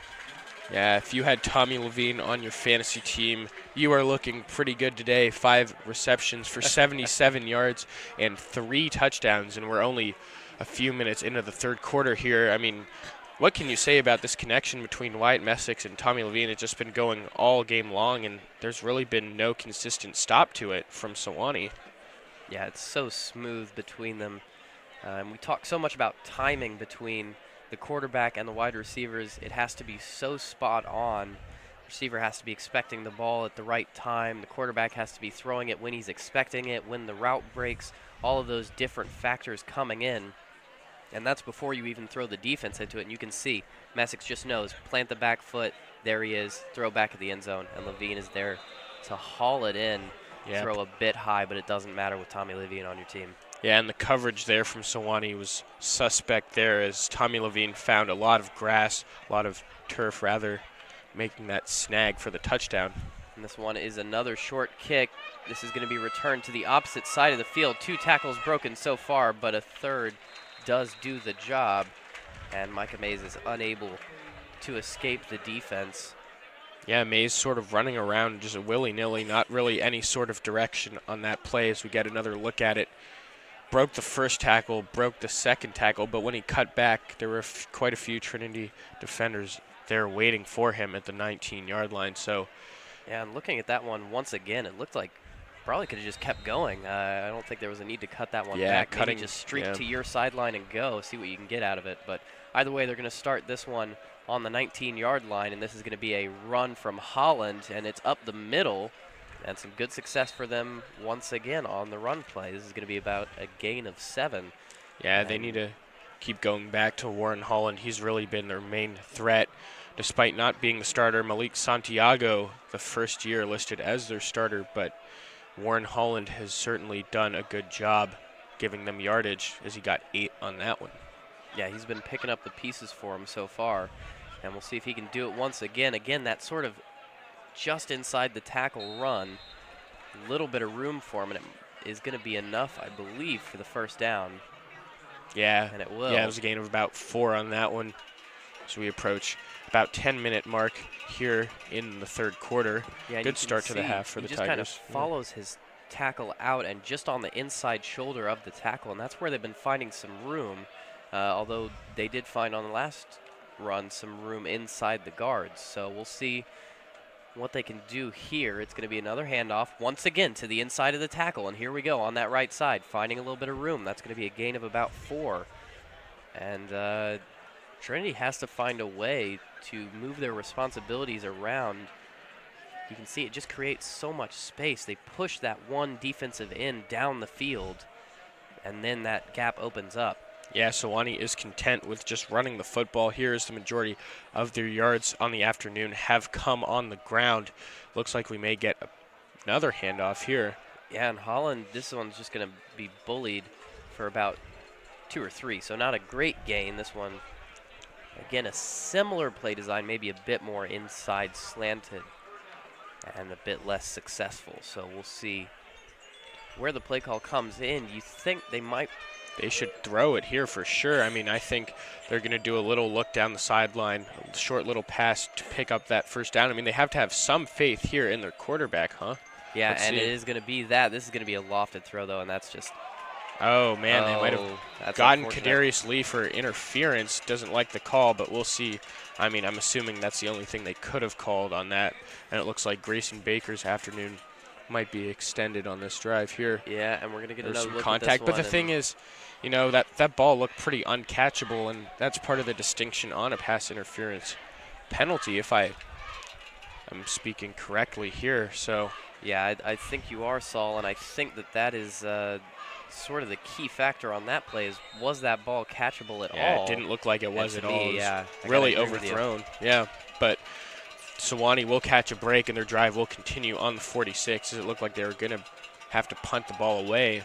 Yeah, and this is a new rusher, again, that inside. Man, there's a Shoulder little of the excessive there. He Yeah, was things already getting called a little down. chippy. Yeah. Sam Everett gets his first carry on the night, I believe. That will be his first carry on the night. And you can see I believe that's number 67 for the Sewanee Tigers. That's going to be Sam Jackson. He just pushes outside, and you follow him on the inside shoulder, and that's where you get those sweeping runs. And it's been working wonders for him so far. They're going to go to it again on the opposite side, and they're going to get another good, solid chunk of yardage. That's going to be another 5 yards. And Saul, what do you do if you're this Tiger defense? Man, if you're this Tiger defense, you just got to compose yourselves and regroup. I mean, you know, you just almost got that stop there despite the penalty. I think you have to start sending more blitzes through because you know they're just going to keep handing the ball off. So why not bring an extra rusher to stop that from even happening? Yeah, and they're going to push this one through the middle. And again, another first down for them. So here we go. One of the most successful drives for Sewanee on the night. Expect to see a few blitzes here. I mean, I could be totally off, but if I'm Coach Urban here, I want to start deploying some extra rushers, some extra linemen there to kind of crunch in on the sides because at this stage in the game, you know, Grayson Baker isn't taking many more deep shots downfield, so you may as well try to bottle up the run while you can. Yeah, and the line does look a little bit more stacked, although one player will back off. And this one is going to be slightly more inside run, and Everett is not able to get anything. So Everett getting some extended looks here. Looked like linebacker Aaron Hale for Trinity came rushing in there, number 59 on your screen. Let's see. Came slamming in there. That was a guard that was pulling around to kind of get that inside push, and unsuccessful on that play. Everett's going to stay in, though, and this is going to be 2nd and long, so something that they haven't faced in a while. They've been getting good yardage on first down with the runs. Look to see. Maybe they'll throw it here. Yeah, it's going to be a screen, and they're not going to get anything, I don't think. Yeah, once he dropped back and made that throw, it didn't look like they got any more than a few yards, if even that. And good job to stop the pass play there. I mean, after the completion, really nowhere to go, as there was a Tiger defender just waiting on the sideline, and there was no gain on that play. Yeah, and that was a really good job by Vale Meesfield to break the blocking on the outside. It's that first block that's often so crucial for screenplays because once they get past that first man, all of a sudden they're in a little bit of open space, and that's what makes the screenplay so dangerous. But if you can lock it up right there, you're likely to get nothing. And this is some pressure now on the quarterback, and it's not going to matter. Strong job staying composed there from Grayson Baker, and something we haven't seen a whole lot of. But with this offense starting to work pretty well on this drive, you know, maybe he's getting a little more of that confidence back because that was a pretty well-made throw right into that seam there. Yeah, and Colin May had a little bit of space there, and actually I think the best thing about that play, for Grayson Baker was that he didn't have to have the timing down. It was a sit route in the middle of the zone there for May, and he was able to find him. This one's going to be a timing route on the outside to a player we haven't seen in a while. Tight end Daniel Arma was the favorite target early on in this game until the passing game started to change just a little bit. Yeah, curious to see that they haven't gone back to him as often as they were early on. I mean, he was working their offense pretty well at the start of the first half, and then they sort of shied away from him, looking instead for more deep threats, and that was when the problems started happening for the Sewanee offense. Yeah, he's certainly a little bit of a safety blanket for the quarterback, Grayson Baker. And this one's going to be a handoff to Holland, and Holland gets back in this game and immediately makes an impact. Tried to extend for the first down there. I believe he was short of it by about a yard or so, as it'll bring up 3rd and 1. And if you're Sewanee, you just got to go back to what's been working for you this entire drive. Granted, the pass play has improved, but I feel like you just have to go back to Holland here, or whichever back they have employed out there now. Yeah, it's going to be Holland, and they are going to go to him, and he goes up the inside, and Holland is the only one who's been able to find that space. And I think it may just be due to the fact that I think he may just be a little bit shiftier than the other running backs, maybe able to turn himself inside and just find those couple of yards and burst through. And you saw it there, just finding the small gaps. And he's the only one that's been able to do that for the Sewanee offense so far. Everyone else has had a little bit of success running to the outside. But Holland doing it all here. And he's going to get the carry once again, cuts this one back, and he's going to get another solid chunk of yardage. Yeah, Trinity is in some trouble now as the ball works its way closer and closer to the end zone. Now at the 11-yard line, a little bit of precarious territory here for the Trinity defense. Not a position we've seen them in at all today. Unfamiliar territory for both teams. I mean, the Sewanee offense hasn't really gotten very close, and now they're at the 11-yard line. Yeah, and Saul, if I'm the offensive coordinator, I'm keeping the ball on the ground here. The last thing you want is a game-changing interception, and Holland's going to go to the outside here, and I think he's going to get the first down, depending on the spot. Yeah, you're right on, though, with the call for another handoff. I mean, if it ain't broke, don't fix it, and the Tiger defense really has to change something. I mean, they've gotten a few stops there, but they've been unable to solve the blocking that's enabled Holland to cut through the middle and on that one to the left side of the field. Yeah, and the blocking schemes have really been excellent. You've highlighted it there, and I think you're absolutely right. Holland going to come up the middle. He's found just enough to get the first down, and that's exactly what he's been doing, straight up the gut. You know, I might want to change it up here. As we were saying, I mean, the run has been working, but why not take one shot into the end zone, or at least do a little screen pass? I mean, you saw earlier they looked for Arma on the screen. I would not be surprised if he's out there on the field if they turn to him and take a shot at him near the end zone. So keep your focus on that tight end, Daniel Arma. He's on the left of the offensive line, so keep an eye on number 47. Maybe a little timing pass could happen, but no, they are going to go to Holland. He cuts it back, and I think he might have got the touchdown. He lost the ball. They're Let's see. They're going to call him down before, I think. Oh, wow. So much was happening on that play. Whether or not he got the touchdown, whether or not he lost the ball before he was there, First whether of all, or not just he look was at how down. brilliant this is. The cutback move from him, just about. And we come back to live action to watch. What an impressive run there from Holland on that other play we were just talking about. Almost able to extend himself into the end zone, but fortunately for Trinity, able to get that goal line stand here to bring up 3rd and 3. And if Sewanee doesn't get it here, you'd have to imagine they'd go for it. Yeah, you have to at this point in the game, down 21-0.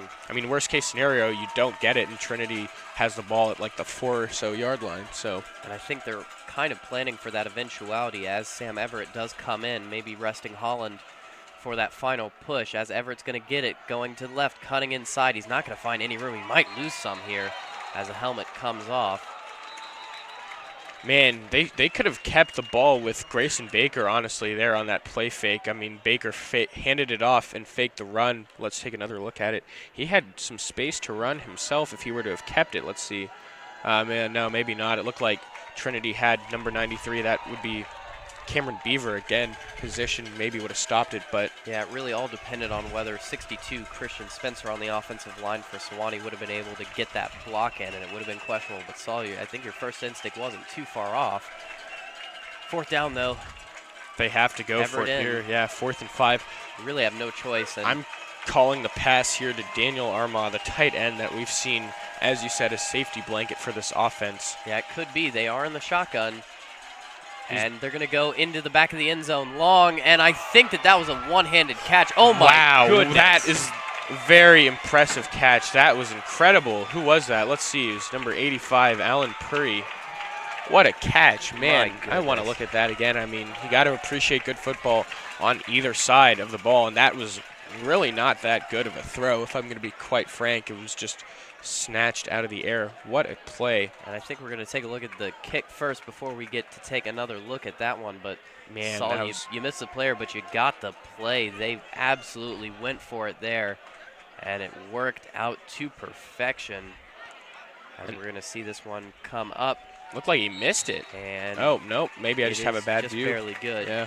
But, wow, I mean, Trinity's defense stopped them on the 1-yard line for about 2 plays, pushing them all the way back to the 5, and you had to have liked Trinity's chances there after getting that goal line stand, and then just a remarkable catch in the back of the end zone, not something you could have planned for there, that just remarkable footwork to keep himself in bounds while maintaining possession of the ball. Yeah, absolutely excellent there. And, wow, what more can you say? That is just excellent, excellent football. The one-handed catch, getting the foot down. And that really shakes up just the whole layout of this game now. We've got a replay of it. We'll see that right now. Thrown into the back corner of the end zone. Yeah, I think we just miss out on it there, at least on our screen. I hope you were able to see it at home. But it was a beautiful, beautiful catch. One of the best that you're going to see.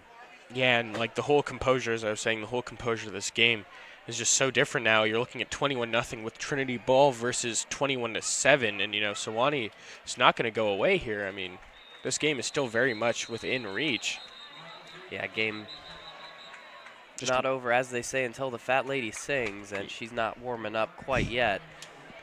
Yeah, I mean, one stop here, one turnover. I mean, God forbid Trinity were to turn it over here. I mean, it would be pretty solid field position for Sewanee, but let's not get ahead of ourselves here as the Trinity offense has some work to do. Yeah, and if they can blow this one out once again, it'll probably start to be a different game for Sewanee. But if this drive stalls out, Sewanee can probably go back to the run, keep the clock running, and get this one down to a one-score game, and at that point, all bets are off.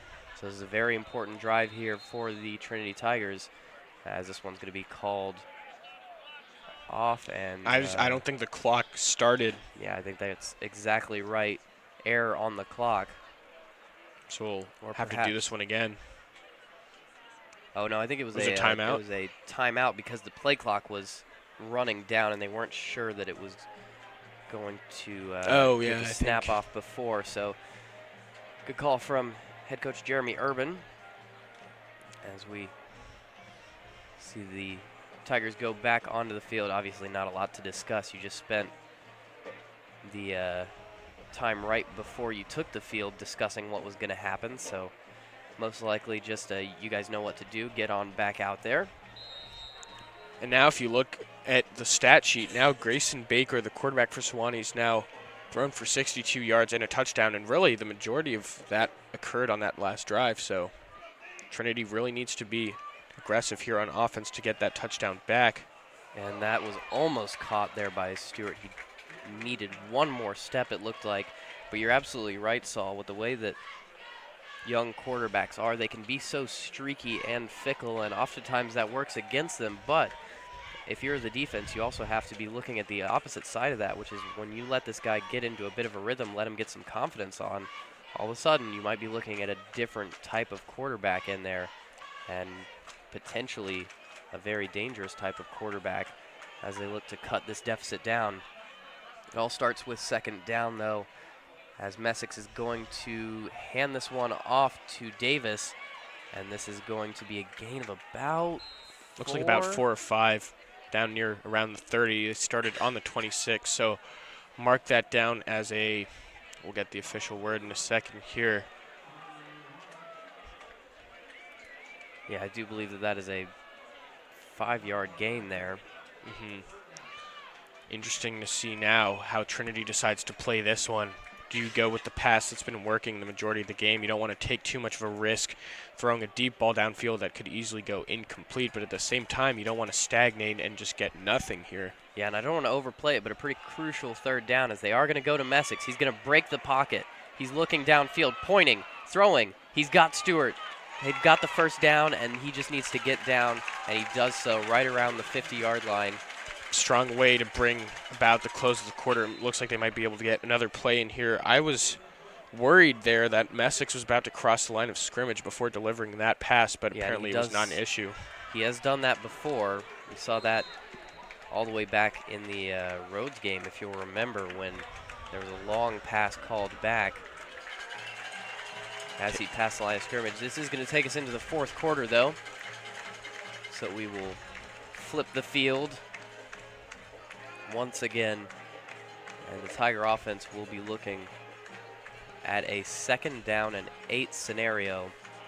15 minutes left to play, but in football, that may as well be 15 hours. I mean, that's just so much time here for both teams to do something productive as we take another look at that touchdown in the back of the end zone as it keeps going black on our screen for whatever reason. Hopefully, if you're watching this at home, you can get a good look at it, but I mean, that really has to help the confidence of that young quarterback, Grayson Baker.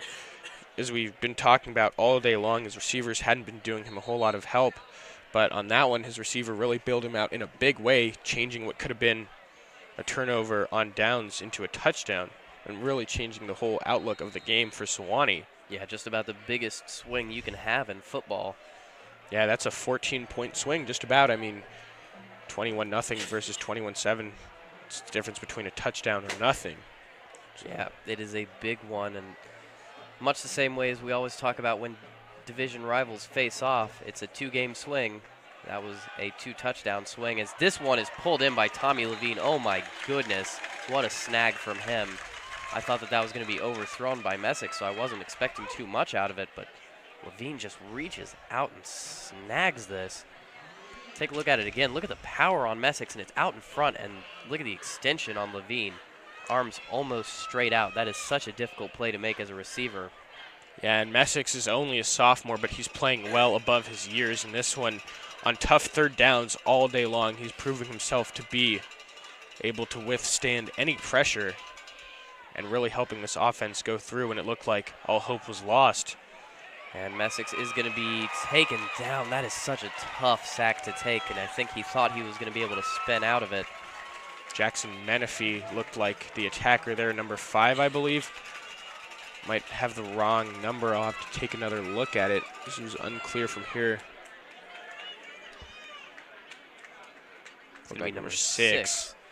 So that would be Lee Menifee, one of the standouts for this Sewanee defense, and certainly showing it there. And all of a sudden, your drive just comes to a screeching halt. And 2nd and 22 looks a lot worse than 2nd and 10. Oh, absolutely. It is an abysmal field position as they're going to run it here, and Davis is going to be brought down. You know, we see that play a lot, actually, on 2nd and long to get a run to try to, decrease that distance needed on 3rd down rather than take a look at a pass that goes incomplete. I mean, the difference between 3rd and 22 versus 3rd and 15 or so, if you can get a decent run, is quite considerable. But unfortunately, that run only was for 1 yard as we bring you to 3rd and 21 from the 39. What, Sam, do you think Trinity needs to do here? I mean, this is a pretty bleak situation. Well, I think if you're quarterback Wyatt Messick, you're going to be looking on the right side of the field, down below your screen to Stewart, and he is going to look just there. That. He's right got on the pace. Oh, man. Well, you called it right as the snap was off. I mean, you should do this full time. You're right on the money with that.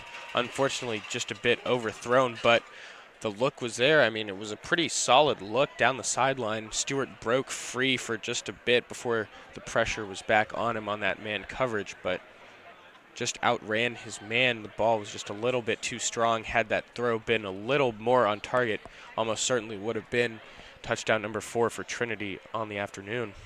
Yeah, that was so close to being a game breaker. But as it stands, we're going to have TJ Renzeski punt this one away. This is a fairly good one. Looks like it's going to bounce into the end zone, though. Looked like at the bottom of the screen there for you, number 26 for Trinity, Malik Ross, took a tumble after attempting to go after that one to save it before bouncing in the end zone. Not sure what happened there. Regardless, it will be at the 20-yard line. Yeah, and I'm not sure if he would have gotten there either way, but as you mentioned, into the end zone, out at the 20. And now Sewanee, they have 12 minutes, so they're going to want to go a little bit quicker than they did on their last drive. But this could certainly be the start of a comeback if Trinity's defense isn't careful and if it's not disciplined. Well, Sam, you never want to point the finger at the officials in any match, but if you look back at that play where Kadarius Lee was called for an interference on 3rd down on a ball that looked very well uncatchable, that would have probably been the end of the drive for Sewanee. There it would have been 21-0 still for Trinity. So, you know, if that play just goes a little differently, as we have an injury on the field now, it looks like Shea Soyebo, the junior defensive lineman, is hurt on the play. Got tangled up there. Yeah, and we certainly hope that he is okay. But as you're mentioning, yeah, thin margins for Sewanee is I think the main takeaway from that is it just could have been very different, and it was so close to very different several times. They just managed to sneak through, and Soyebo's going to make his way off the field under his own power. And again, always a good sign. If you see their arms wrapped around the trainer, you know it's something a little bit more serious. So glad to see him walking off on his own. And now Sewanee's going to take a shot at this one, 2nd and 8. Big test here for this Tiger defense, and we're going to get a few flags on the field there. It looked like a false start. And indeed on the offense. Yeah, ball is going to be moved back. So definitely a fortunate break as the flag goes the other way here in Trinity's favor this time. And, you know, this Trinity defense, as we've been talking about, Sam, has been off and on all year long. And, I mean, this is really one of the big tests we're going to see in this one, if it can hold strong. As this game goes, you're absolutely right. This is a crucial moment for them to prove themselves in the crucible. I believe it's still 2nd down. I don't know. The scoreboard changed it to 3rd down, but yeah, it is still 2nd, and that is a screen pass dealt with in the backfield. Number 29, there. Yeah. Zach Milan, unable to find any space there. As we take a look at it once again, it's actually pretty well designed, but the blockers just completely miss the underlying Trinity player. Yeah, Aaron Hale was able to crash back into that one. He was not shaded to be guarding that offensive player, but at the end there found his way, and we do have 3rd down, so that has been corrected on the scoreboard. We'll see if they take a deep look downfield to get that 1st down, as they really need it right now. And this is going to be caught, I think. Yeah, that looked like a completion. Down. And once again, Grayson Baker a little bit fortunate as Colin May comes in, but the connection between those two has been building so far, and they've saved the drive and perhaps the game. I was just going to say, I mean, that could have been the game there had that pass not been completed. You know, you bring up 4th and 13, and they'd have to have punted it away there. As Santiago takes this one. Nothing doing there. Well, now the thing is, excuse me, that was Zach Milan. Time is now on the side of Trinity. I mean, it's really a question of clock management for Sewanee. Do they want to do what they've been doing all their last drive and run the ball, which was more successful, or do you want to preserve that clock and take some hits downfield in the air? I mean, it's really a question of how you want to manage your remaining time here. I mean, 10 minutes is still, of course, a ton of time. And it's really a question of, am I going to be risky now or on the next drive? As it looks like they're going to be risky now, as that throw is outside from Grayson as things get very heated. Another flag on the field. If you're Trinity, you really need to stay composed here. You can't stoop to the level of getting these little chippy fights here. You don't want to have any reason for the official to throw his flag at you. And we'll see what they whistle here. Yeah, you can't give up any free yardage. We'll see, though, if this is actually going to fall on Sewanee or not, depending on who the referees think initiated, or it could be canceling penalties. I was going to say it might just offset the way they're taking so long to discuss it. Yeah, often if they're discussing it for this long, they're discussing how the two penalties will interact.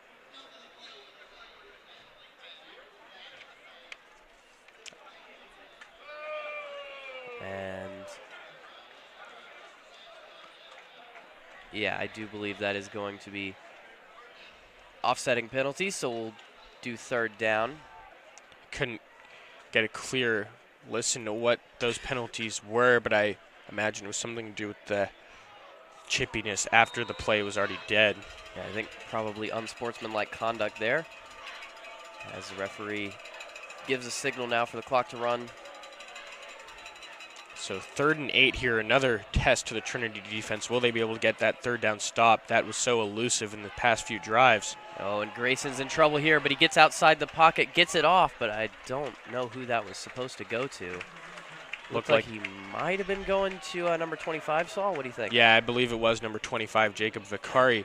However, the pressure was so much that he really didn't get much time to aim that throw at anyone. Yeah, he was fading away there, really had no lane to make that pass, and Sewanee will be forced to punt the ball away. Fake punt here? I honestly would have just gone for it, but it's going to be a real punt.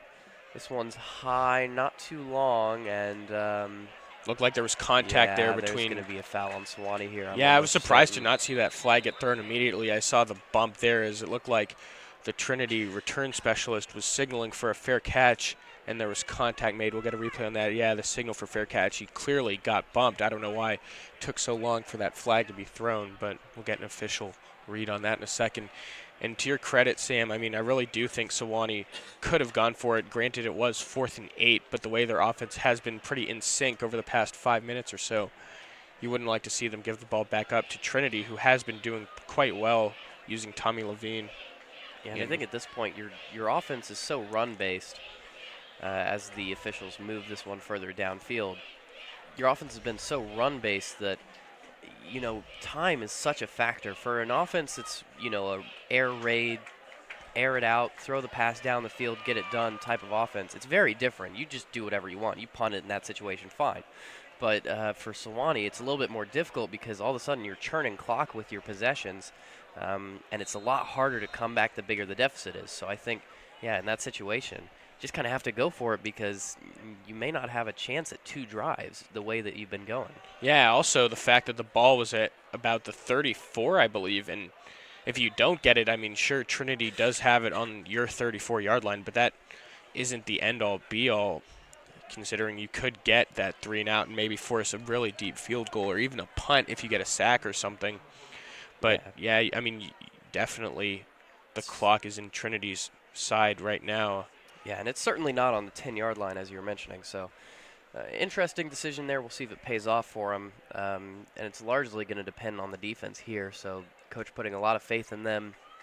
Yeah, and see, that's the question we've been asking all day, is that he trusts his offense, or rather doesn't trust his offense and trusts his defense, or if it's the other way around, that he just doesn't trust his offense. And I don't know what's going on here as the ball is snapped completely over the head of White and Messick. Oh, rather, number 15 looks like Blake Johnson is back out there, but play is ruled dead. Interesting to see the change in dynamic of the offense when Johnson's out on the field versus Messick. Messick's more of a deep, air it out type of guy, whereas Johnson has been taking it for himself and using the ground game a little bit more. Yeah, Johnson able to use his legs and also able to use the short passing play pretty well. Yeah, definitely a good job for Trinity to be able to mix those two guys up and use them both effectively. And, Coach Urban is a guy who definitely does know what he's doing. He's been around football since, probably before I even started following. I mean, this guy played in the NFL for a number of seasons across different teams, the Seahawks, Cardinals, and Kansas City Chiefs. So definitely a very strong football mind on the Trinity sideline. Yeah, and he has seemingly made some improvements and adjustments as the season goes on, as you would expect all coaching staffs to do. It's just like the course of a game, a season. You have to make adjustments to different players, the way players are feeling, the way players are playing, the way teams are reacting to you, and he's certainly done a good job of that as Johnson is going to take the snap here in the shotgun. Spun around a bit there. Yeah, he was rolling out to his right, and I think Levine caught that. Yeah, the ref is signaling for a catch. Should be first down if everything is called correctly, and it will be. So really huge play there, picking up that first, running even more time off of the clock there. And it's just out of the arm of that roll defender. Out there. A little bit dramatic, but gets the job done, so can't complain too much. Levine nearing the 100-yard mark here with 6 catches, 97 yards. 3 of those catches were for touchdowns. All 3 touchdowns for Trinity have been Tommy Levine's doing. Yeah, one of his best games of the season, as this one's going to be taken by Jay Foster straight up the middle. Yeah, we haven't maybe a gain of 2.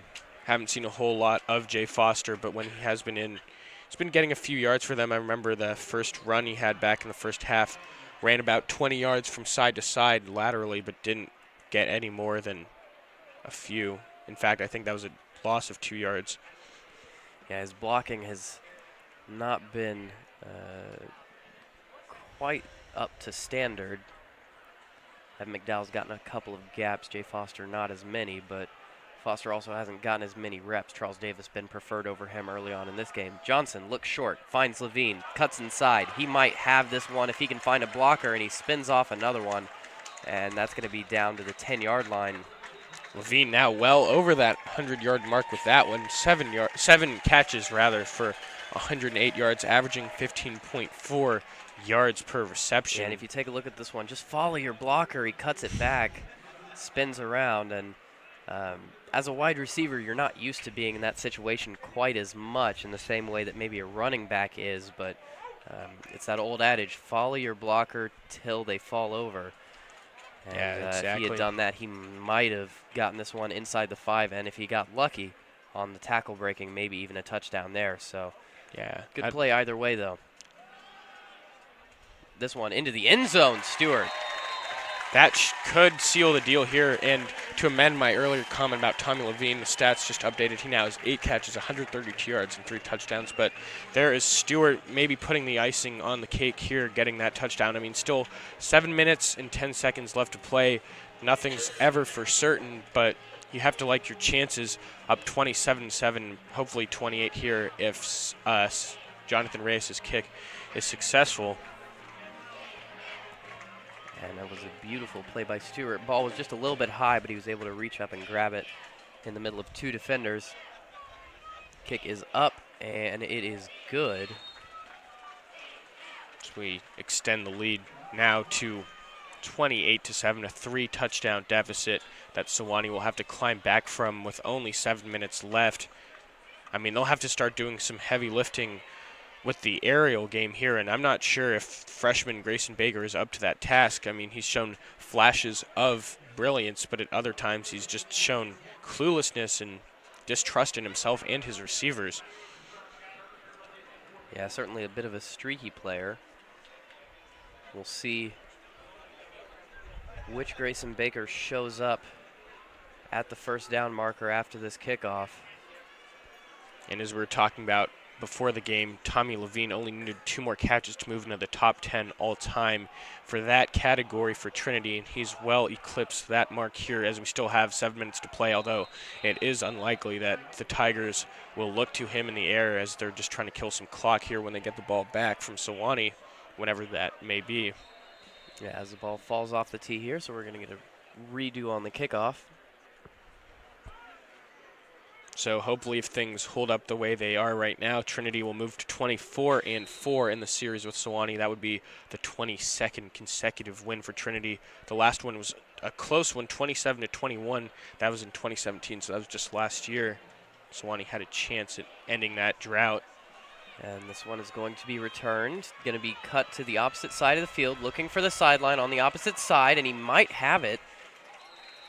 Pretty good job on the return. A lot of work for minimal yardage, although the flag is out. As we take a look at a replay, watch him come all the way across the field. Trying to see where that great job flag by William would have Phillips. Been. I didn't see maybe that block there. Could have been an illegal block, but not so sure on that. I think we're going to get unsportsmanlike conduct on the receiving team. Whatever they did call it looked like it was indeed against Sewanee. So not the smartest time to have a penalty. I mean, you never want a penalty at any time, but especially when you're down by 3 touchdowns in what's essentially a road game. I mean, Alamo Stadium, as you said, is just a few-minute walk away from Trinity's normal home. So you have to feel at home if you are the Trinity Tigers. And the drive starts with Grayson Baker. He's going to go long on the first drive, and there we go. That is what they need to see a lot more of, just going down the sideline, not taking up a whole lot of clock time, getting it out of bounds for a pretty substantial gain there. And as once the clock again, the is starting connection again. to Alan Yeah. Purry, as you see this one, goes long, good haul in, and that may be the best throw we've seen all night from Grayson Baker, as he's going to air it out again, and miscommunication between him and the receiver as a flag Oh, comes man, out. could be a late hit. It looked like Baker took a tumble there toward the end of the play. Yeah, I believe it was roughing the passer. Roughing the passer on the defense, it is, Saul, and Sewanee moves up, and all of a sudden they're threatening. And this is a big break from how their offense has been working. Yeah, it's interesting to see him use Purry a lot more often here in this half. Really didn't see much of him, any of him really, in the last half, and he's been a big factor, of course, scoring their touchdown earlier, which was in the third quarter, toward the end, I believe. Yeah, he's certainly been key for them these last couple of drives. We'll see if Baker goes to him again. He's looking down the center of the field. This one's overthrown. Oh. Could have been intercepted by Kadarius Lee. Looking for, I believe that was Micah Mays there on that play. Of course, that's the inherent risk with just airing it out, especially with a guy who's not always there, an inconsistent freshman quarterback. But at this point, if you're the head coach of Sewanee, I mean, you just got to have faith in your quarterback. That is Travis Rundle, the head coach, letting his freshman go out there and air it out, trying to bring this team back within 2 scores. Yeah, you really don't have a choice if you want to win this one. It's in the hands of your quarterback now. You've done all you can. And he is going to be looking right, fakes the pass, Almost lost it. goes short. I think that might have been Yeah, caught it by looked like- Mays. Good fake there from Baker. He almost lost the ball, actually, as the defender came from the back on that one. So good job to secure the football there and not turn the ball over. Yeah, a little bit of danger there from him as we return to live action. Baker, 3 to his left, 1 to his right. He's going to look left initially, then look back to the right. He's got a lot of pressure on him, though, and he's going to be sacked. Nice little celebration there, too.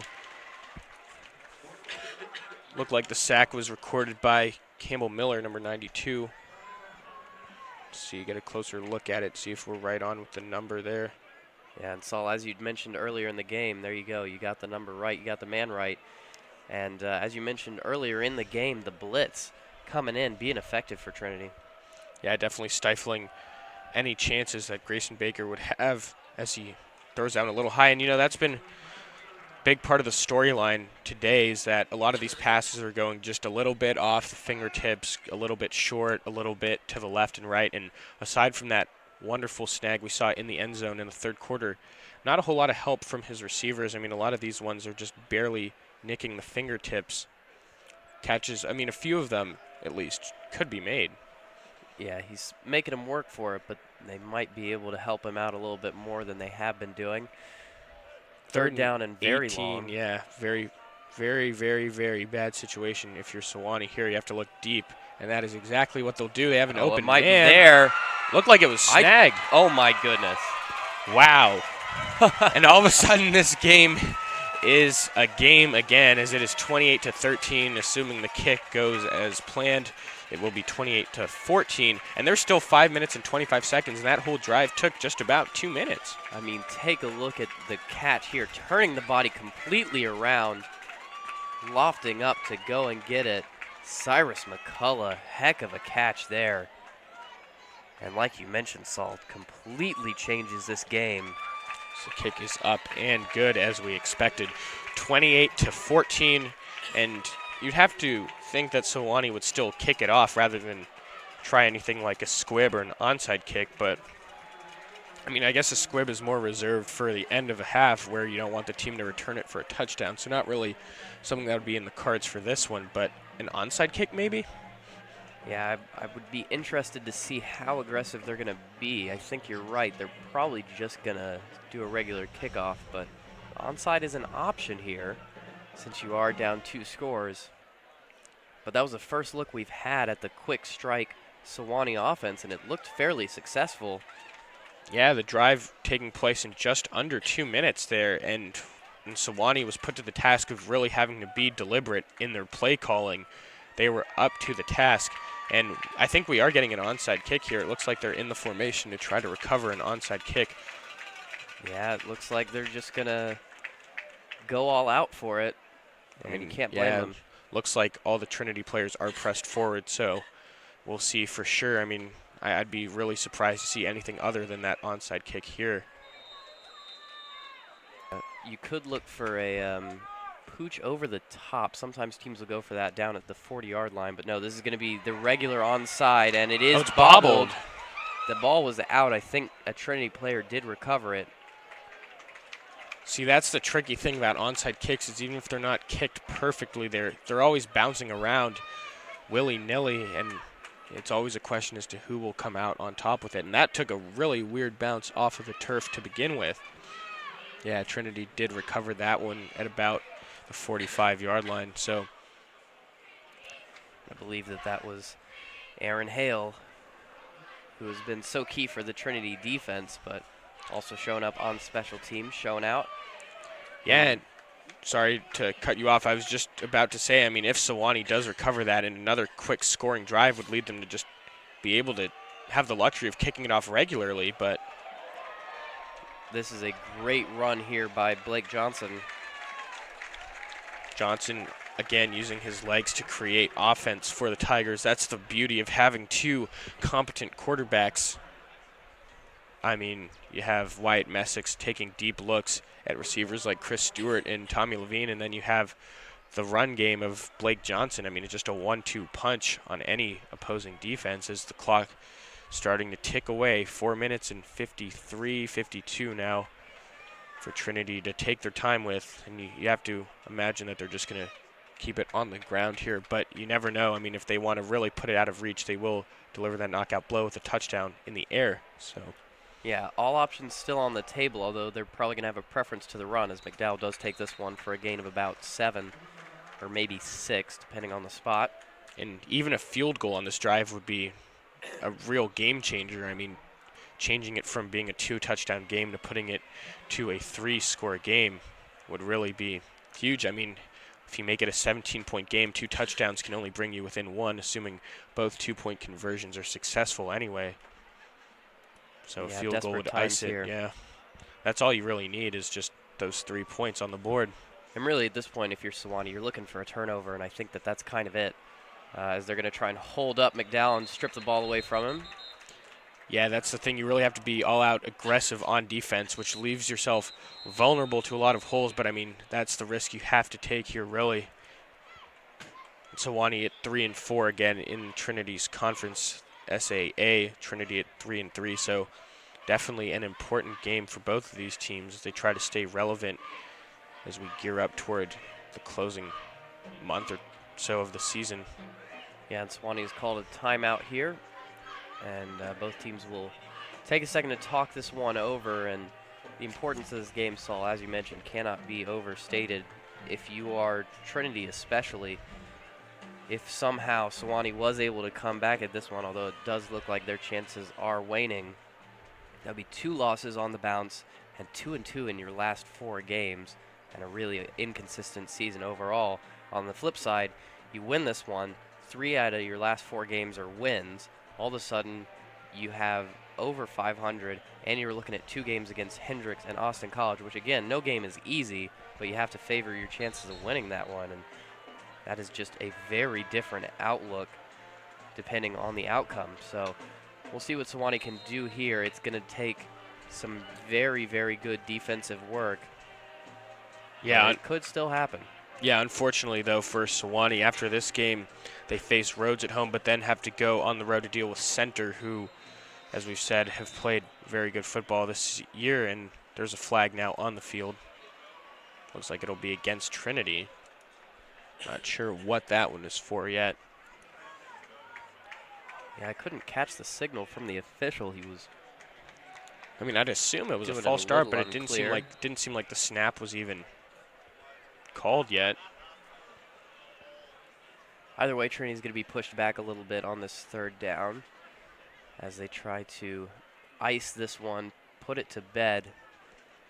And I mentioned it earlier, the game's not over till the Fat Lady sings. She wasn't warming up earlier, but Saul. She might be warming up now. She's getting the voice ready. Blake Johnson hands this one off to, oh no, he keeps it. Oh, he should have handed it off. He's going to get sacked here. And that takes them out of field goal range for sure. And that penalty we just had, it says illegal participation, so it might have been too many men on the field or something of that nature. But, wow. I mean, just when you keep thinking the game is over, once Trinity got the ball back on that onside kick, you'd think that they would just be able to, run their way down the field and sort of ice this one just because of the clock issue. But now it's 4th and 14. And I don't know if they're within range of a field goal here. They might just boot it away. We'll have to take a look. Ranizeski is on the field, so it looks like it's going to be a punt. Probably the smarter move here. I mean, if you miss the field goal, then you're giving Sewanee a lot better field position than if you can plant them down within the 10-yard line or so. We'll have to see if Ranizeski can measure this punt out to pin them there within the first few yard lines. Yeah, and the runners on either side will have a chance to get down on this one as long as the punt has enough hang time.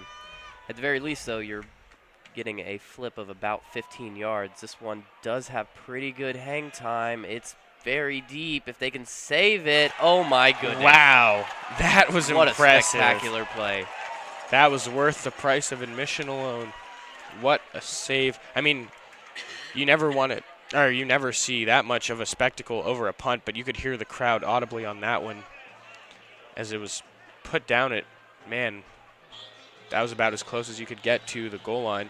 Yeah, and I'm not sure if our viewers could quite see all of that one, but what happened was... Oh, wait, sorry, hold on now. It looks like they're putting them at the 20. Looks like maybe he was down inside the end zone when he deflected it back. I thought he was still in the air. Call. Yeah, that didn't look like a good call. Yeah, I think that's a very bad call. I think that he jumped into the end zone and threw it back. They're going to say that his toe was on the end zone line as he jumped, and I didn't see that at all. Man, that's actually a pretty big difference now if you look at the field position versus where it could be. I mean, if you have them down at the 1 or 2 yard line, that's a lot different than having them at the 20 to start.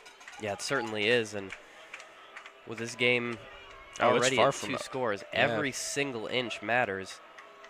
As the first down pass was incomplete to Armagh. It's up to Grayson Baker to stay composed again here, looking down the field. Oh that was a nasty hit there. Looked like Jordan Williams put that one on, and the player for Sewanee, number 7, Micah Mays is down. But wow, that was an aggressive, brutal hit, and I'm honestly surprised they didn't call a targeting foul or something on that one. Yeah, I am too. If you take a look at this one back again, you can see this hit comes in. Wow, a bit that high. was gruesome. That is rough. As we hear in our booth here, everyone surprised that there was no targeting call on the play, which I really expected the flags to be thrown almost immediately. And he is really hurt. Wow. Yeah, helmet comes off here. You never want to see that. And all the Trinity players respectfully taking a knee here. Gonna take one more look at this one, and then hopefully I won't have to see it again, but you can see the head just bobbles all over the place for Mays. And that is very, very rough. I mean, Williams really just doing what you train any defensive player to do and lay a big hit on the receiver. You just never want to see a receiver looking that defenseless. And I'm not sure why there wasn't a flag because, the receiver, Micah Mays, looked pretty defenseless there. And Jordan Williams did lead with the helmet there. He is going to be able to get up, though, it looks like, and walk off the field under his own power, so that's pretty impressive. But I would be surprised if he came back into this game very soon. Yeah, it didn't look like he got hit on the head there, but regardless, he did take a big fall. Probably got the wind knocked out of him. Yeah, and it's just that tension that it puts on your spinal column as you get that hit. You know, your neck is fairly flexible, but it doesn't like doing that. It hurts pretty bad for a good while. I'm speaking from experience there, as this flag is thrown and this play is blown dead. So this is going to be a false start on the offense, and back, the Sewanee offense does move, but we've seen this before. Yeah, this will be a really big play here. 3rd down, and now it should be 15 yards to go. And if Trinity's able to get the stop here, I mean, you have to believe that Sewanee would go for it on 4th down. Granted, they are in a really treacherous zone here in their own half of the field. Yeah, and last time it was Curry. This time it is May. And just these 3rd down stops that aren't being converted by Trinity's defense, you have to think that Coach Urban is going to talk about this post-game. I mean, they did mark him down a little bit short, so they are going to have to go for it on this 4th down, but I think I would like their chances. Looks like Everett is on the field for the carry. He doesn't get it, though. They're going to throw it once again to May. Now, I believe that they did call it 1st down on the last one. At least the scoreboard is telling us that. Not sure where they spotted the ball, but I do believe that it was a 1st down.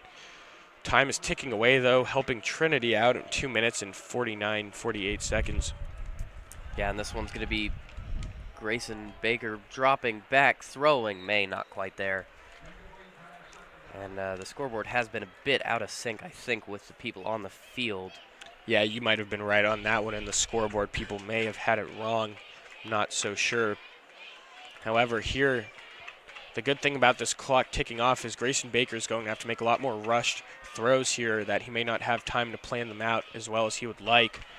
And at this point, it's a lot more crucial that the Sewanee offensive line can hold true to form. Otherwise, they are in for a world of hurt. Yeah, you've got to go deep, and you've got to go quick, and those things don't always mesh well together. Looks like we may be seeing a blitz here to put even more pressure on Baker. You will, and this one is actually thrown very well. And that's going to be a flag after the play. Yeah. Just flat-out stupid penalty. I mean, I don't want to be crass here, but, I mean, Nick Hover just needs to watch what he's doing there as the play was dead. Yeah, it's really unnecessary. Let's see it again here. Knee was down, and he just shoves the receiver. I mean, that'll be called every single time, and that'll give Sewanee more life here as they move up the field. Really just don't need to be seeing that. Yeah, and every time we think that Sewanee is dead, they keep bringing themselves a little bit more time of life. And oftentimes it's been Trinity providing the funds. Yeah, that was just an inexcusable penalty, to be quite honest. I mean, now Sewanee with the ball at the 47-yard line, just about midfield. Baker to throw, going outside the pocket. He's not great going to that side, and he is just going to throw it away.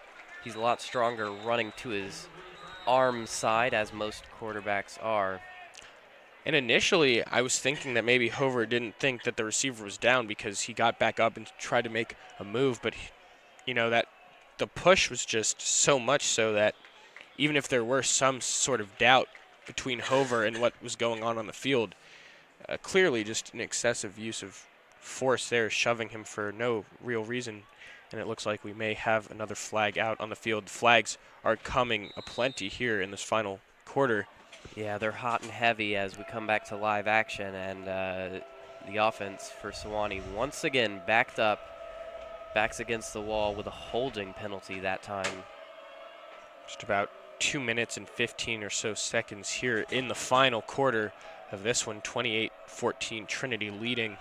1st and 20, looking left, and this one's going to be, I think, thrown out of bounds, yeah. Although a little bit closer than we initially may have imagined, as it was brought down by Micah Mays. And a good job by Mays to bring that one down, unfortunately, just outside the sideline as we take a look at this one. And believe it was Mays, if I'm not mistaken, who got hit by Jordan Williams there. Yeah, and it's good to and see back him out on back the field. on the field. And I think if that ball had just been thrown a little bit earlier, probably the play would have been able to be completed. They're going to be looking downfield again. This is going to be a lofted pass, and Looked that's like going to an be another flag interference. thrown. Yeah, I mean, Kadarius Lee again booked for that, and that one was pretty clear. I mean, there was no real question on that one. He was grabbing the receiver's shoulder area before that pass was able to come down. yeah, if you take a look at the top left of your screen, it's a battle all the way down, and Kadarius Whoa. Lee is just kind of pushing him off the spot there. And I think that what really gets it there for the official is the extension of the right arm you saw right at the end of the play. I think everything between those two is just infighting, but once you get that extension of the right arm pushing the receiver off of his line, I think the official has no choice but to pull the flag out of his pocket. And by virtue of all these flags being thrown, Sewanee's been able to march the ball up the field. I mean, really, not too many of these plays have even been from completions. It's just been from all these flags against the Trinity defenders who have to be a lot more cautious in how they attack this Sewanee offense. I mean, still 2 minutes and 5 seconds left in this one. Yeah, Trinity not doing themselves any favors as that one's going to be wide once again. New set of downs, though, for the Sewanee Tigers, and an Let's attempt take a at the look very yeah. least. Oh, that one was close. Yeah, that was pretty close. I thought he was in bounds initially. I just didn't say anything because it seemed like a pretty clear consensus that nobody thought he was in. But I, for one, did think he was in. Yeah, I think that one's pretty close. You're right, Saul. And a judgment call by the official, maybe pushing Sewanee a little bit further away from this ever-decreasing chance of victory. This one thrown into the middle of 5 Tiger defenders, and that one almost picked off several times. Yeah, that would have sealed the deal. But, hey, I mean, a touchdown here and an onside kick, and then if that onside kick goes correctly, Sewanee has a chance to come back and tie it. Really, this game still isn't done.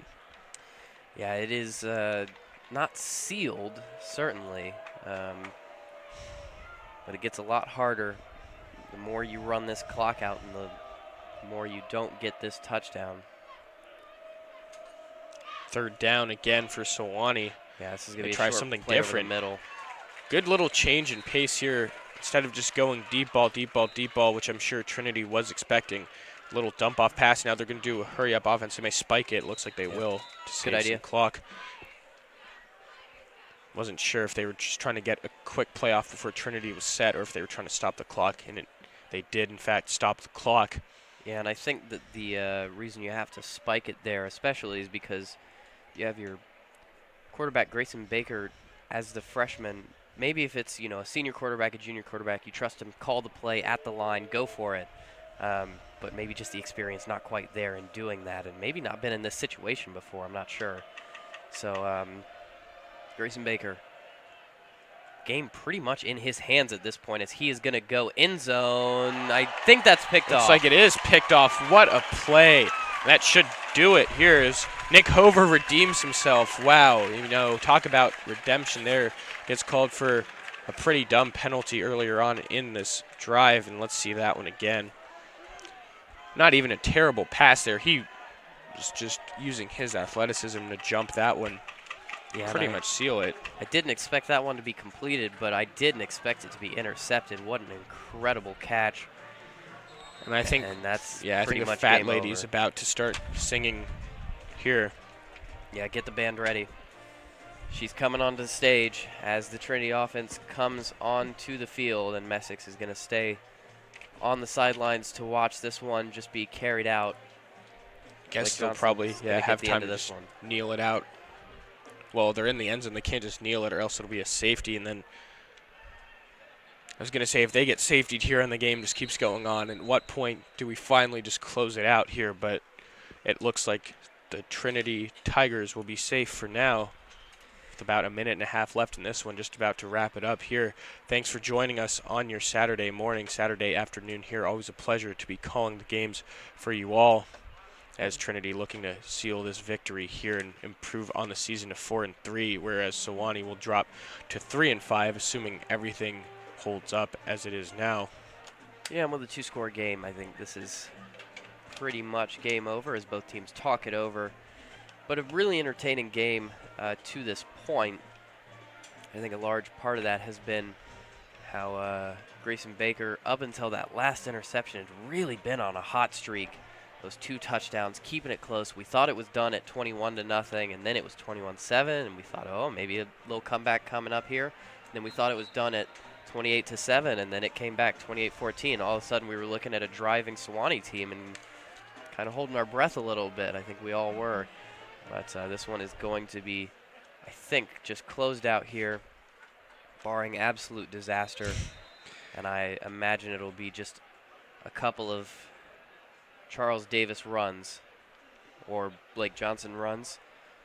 Either way they want to play it. You just need to get down if you're Blake Johnson. I don't know why these guys are looking for so many extra yards. I guess they want the first to absolutely ice it, but every single step you take is another chance to lose possession of the ball. And then for Sewanee, I mean, you have to take the positives away from this when playing on the road with a freshman quarterback, very inexperienced, and he looked really good in the second half for the majority of the half. I guess whatever pep talk they gave him during halftime did something to change his ways.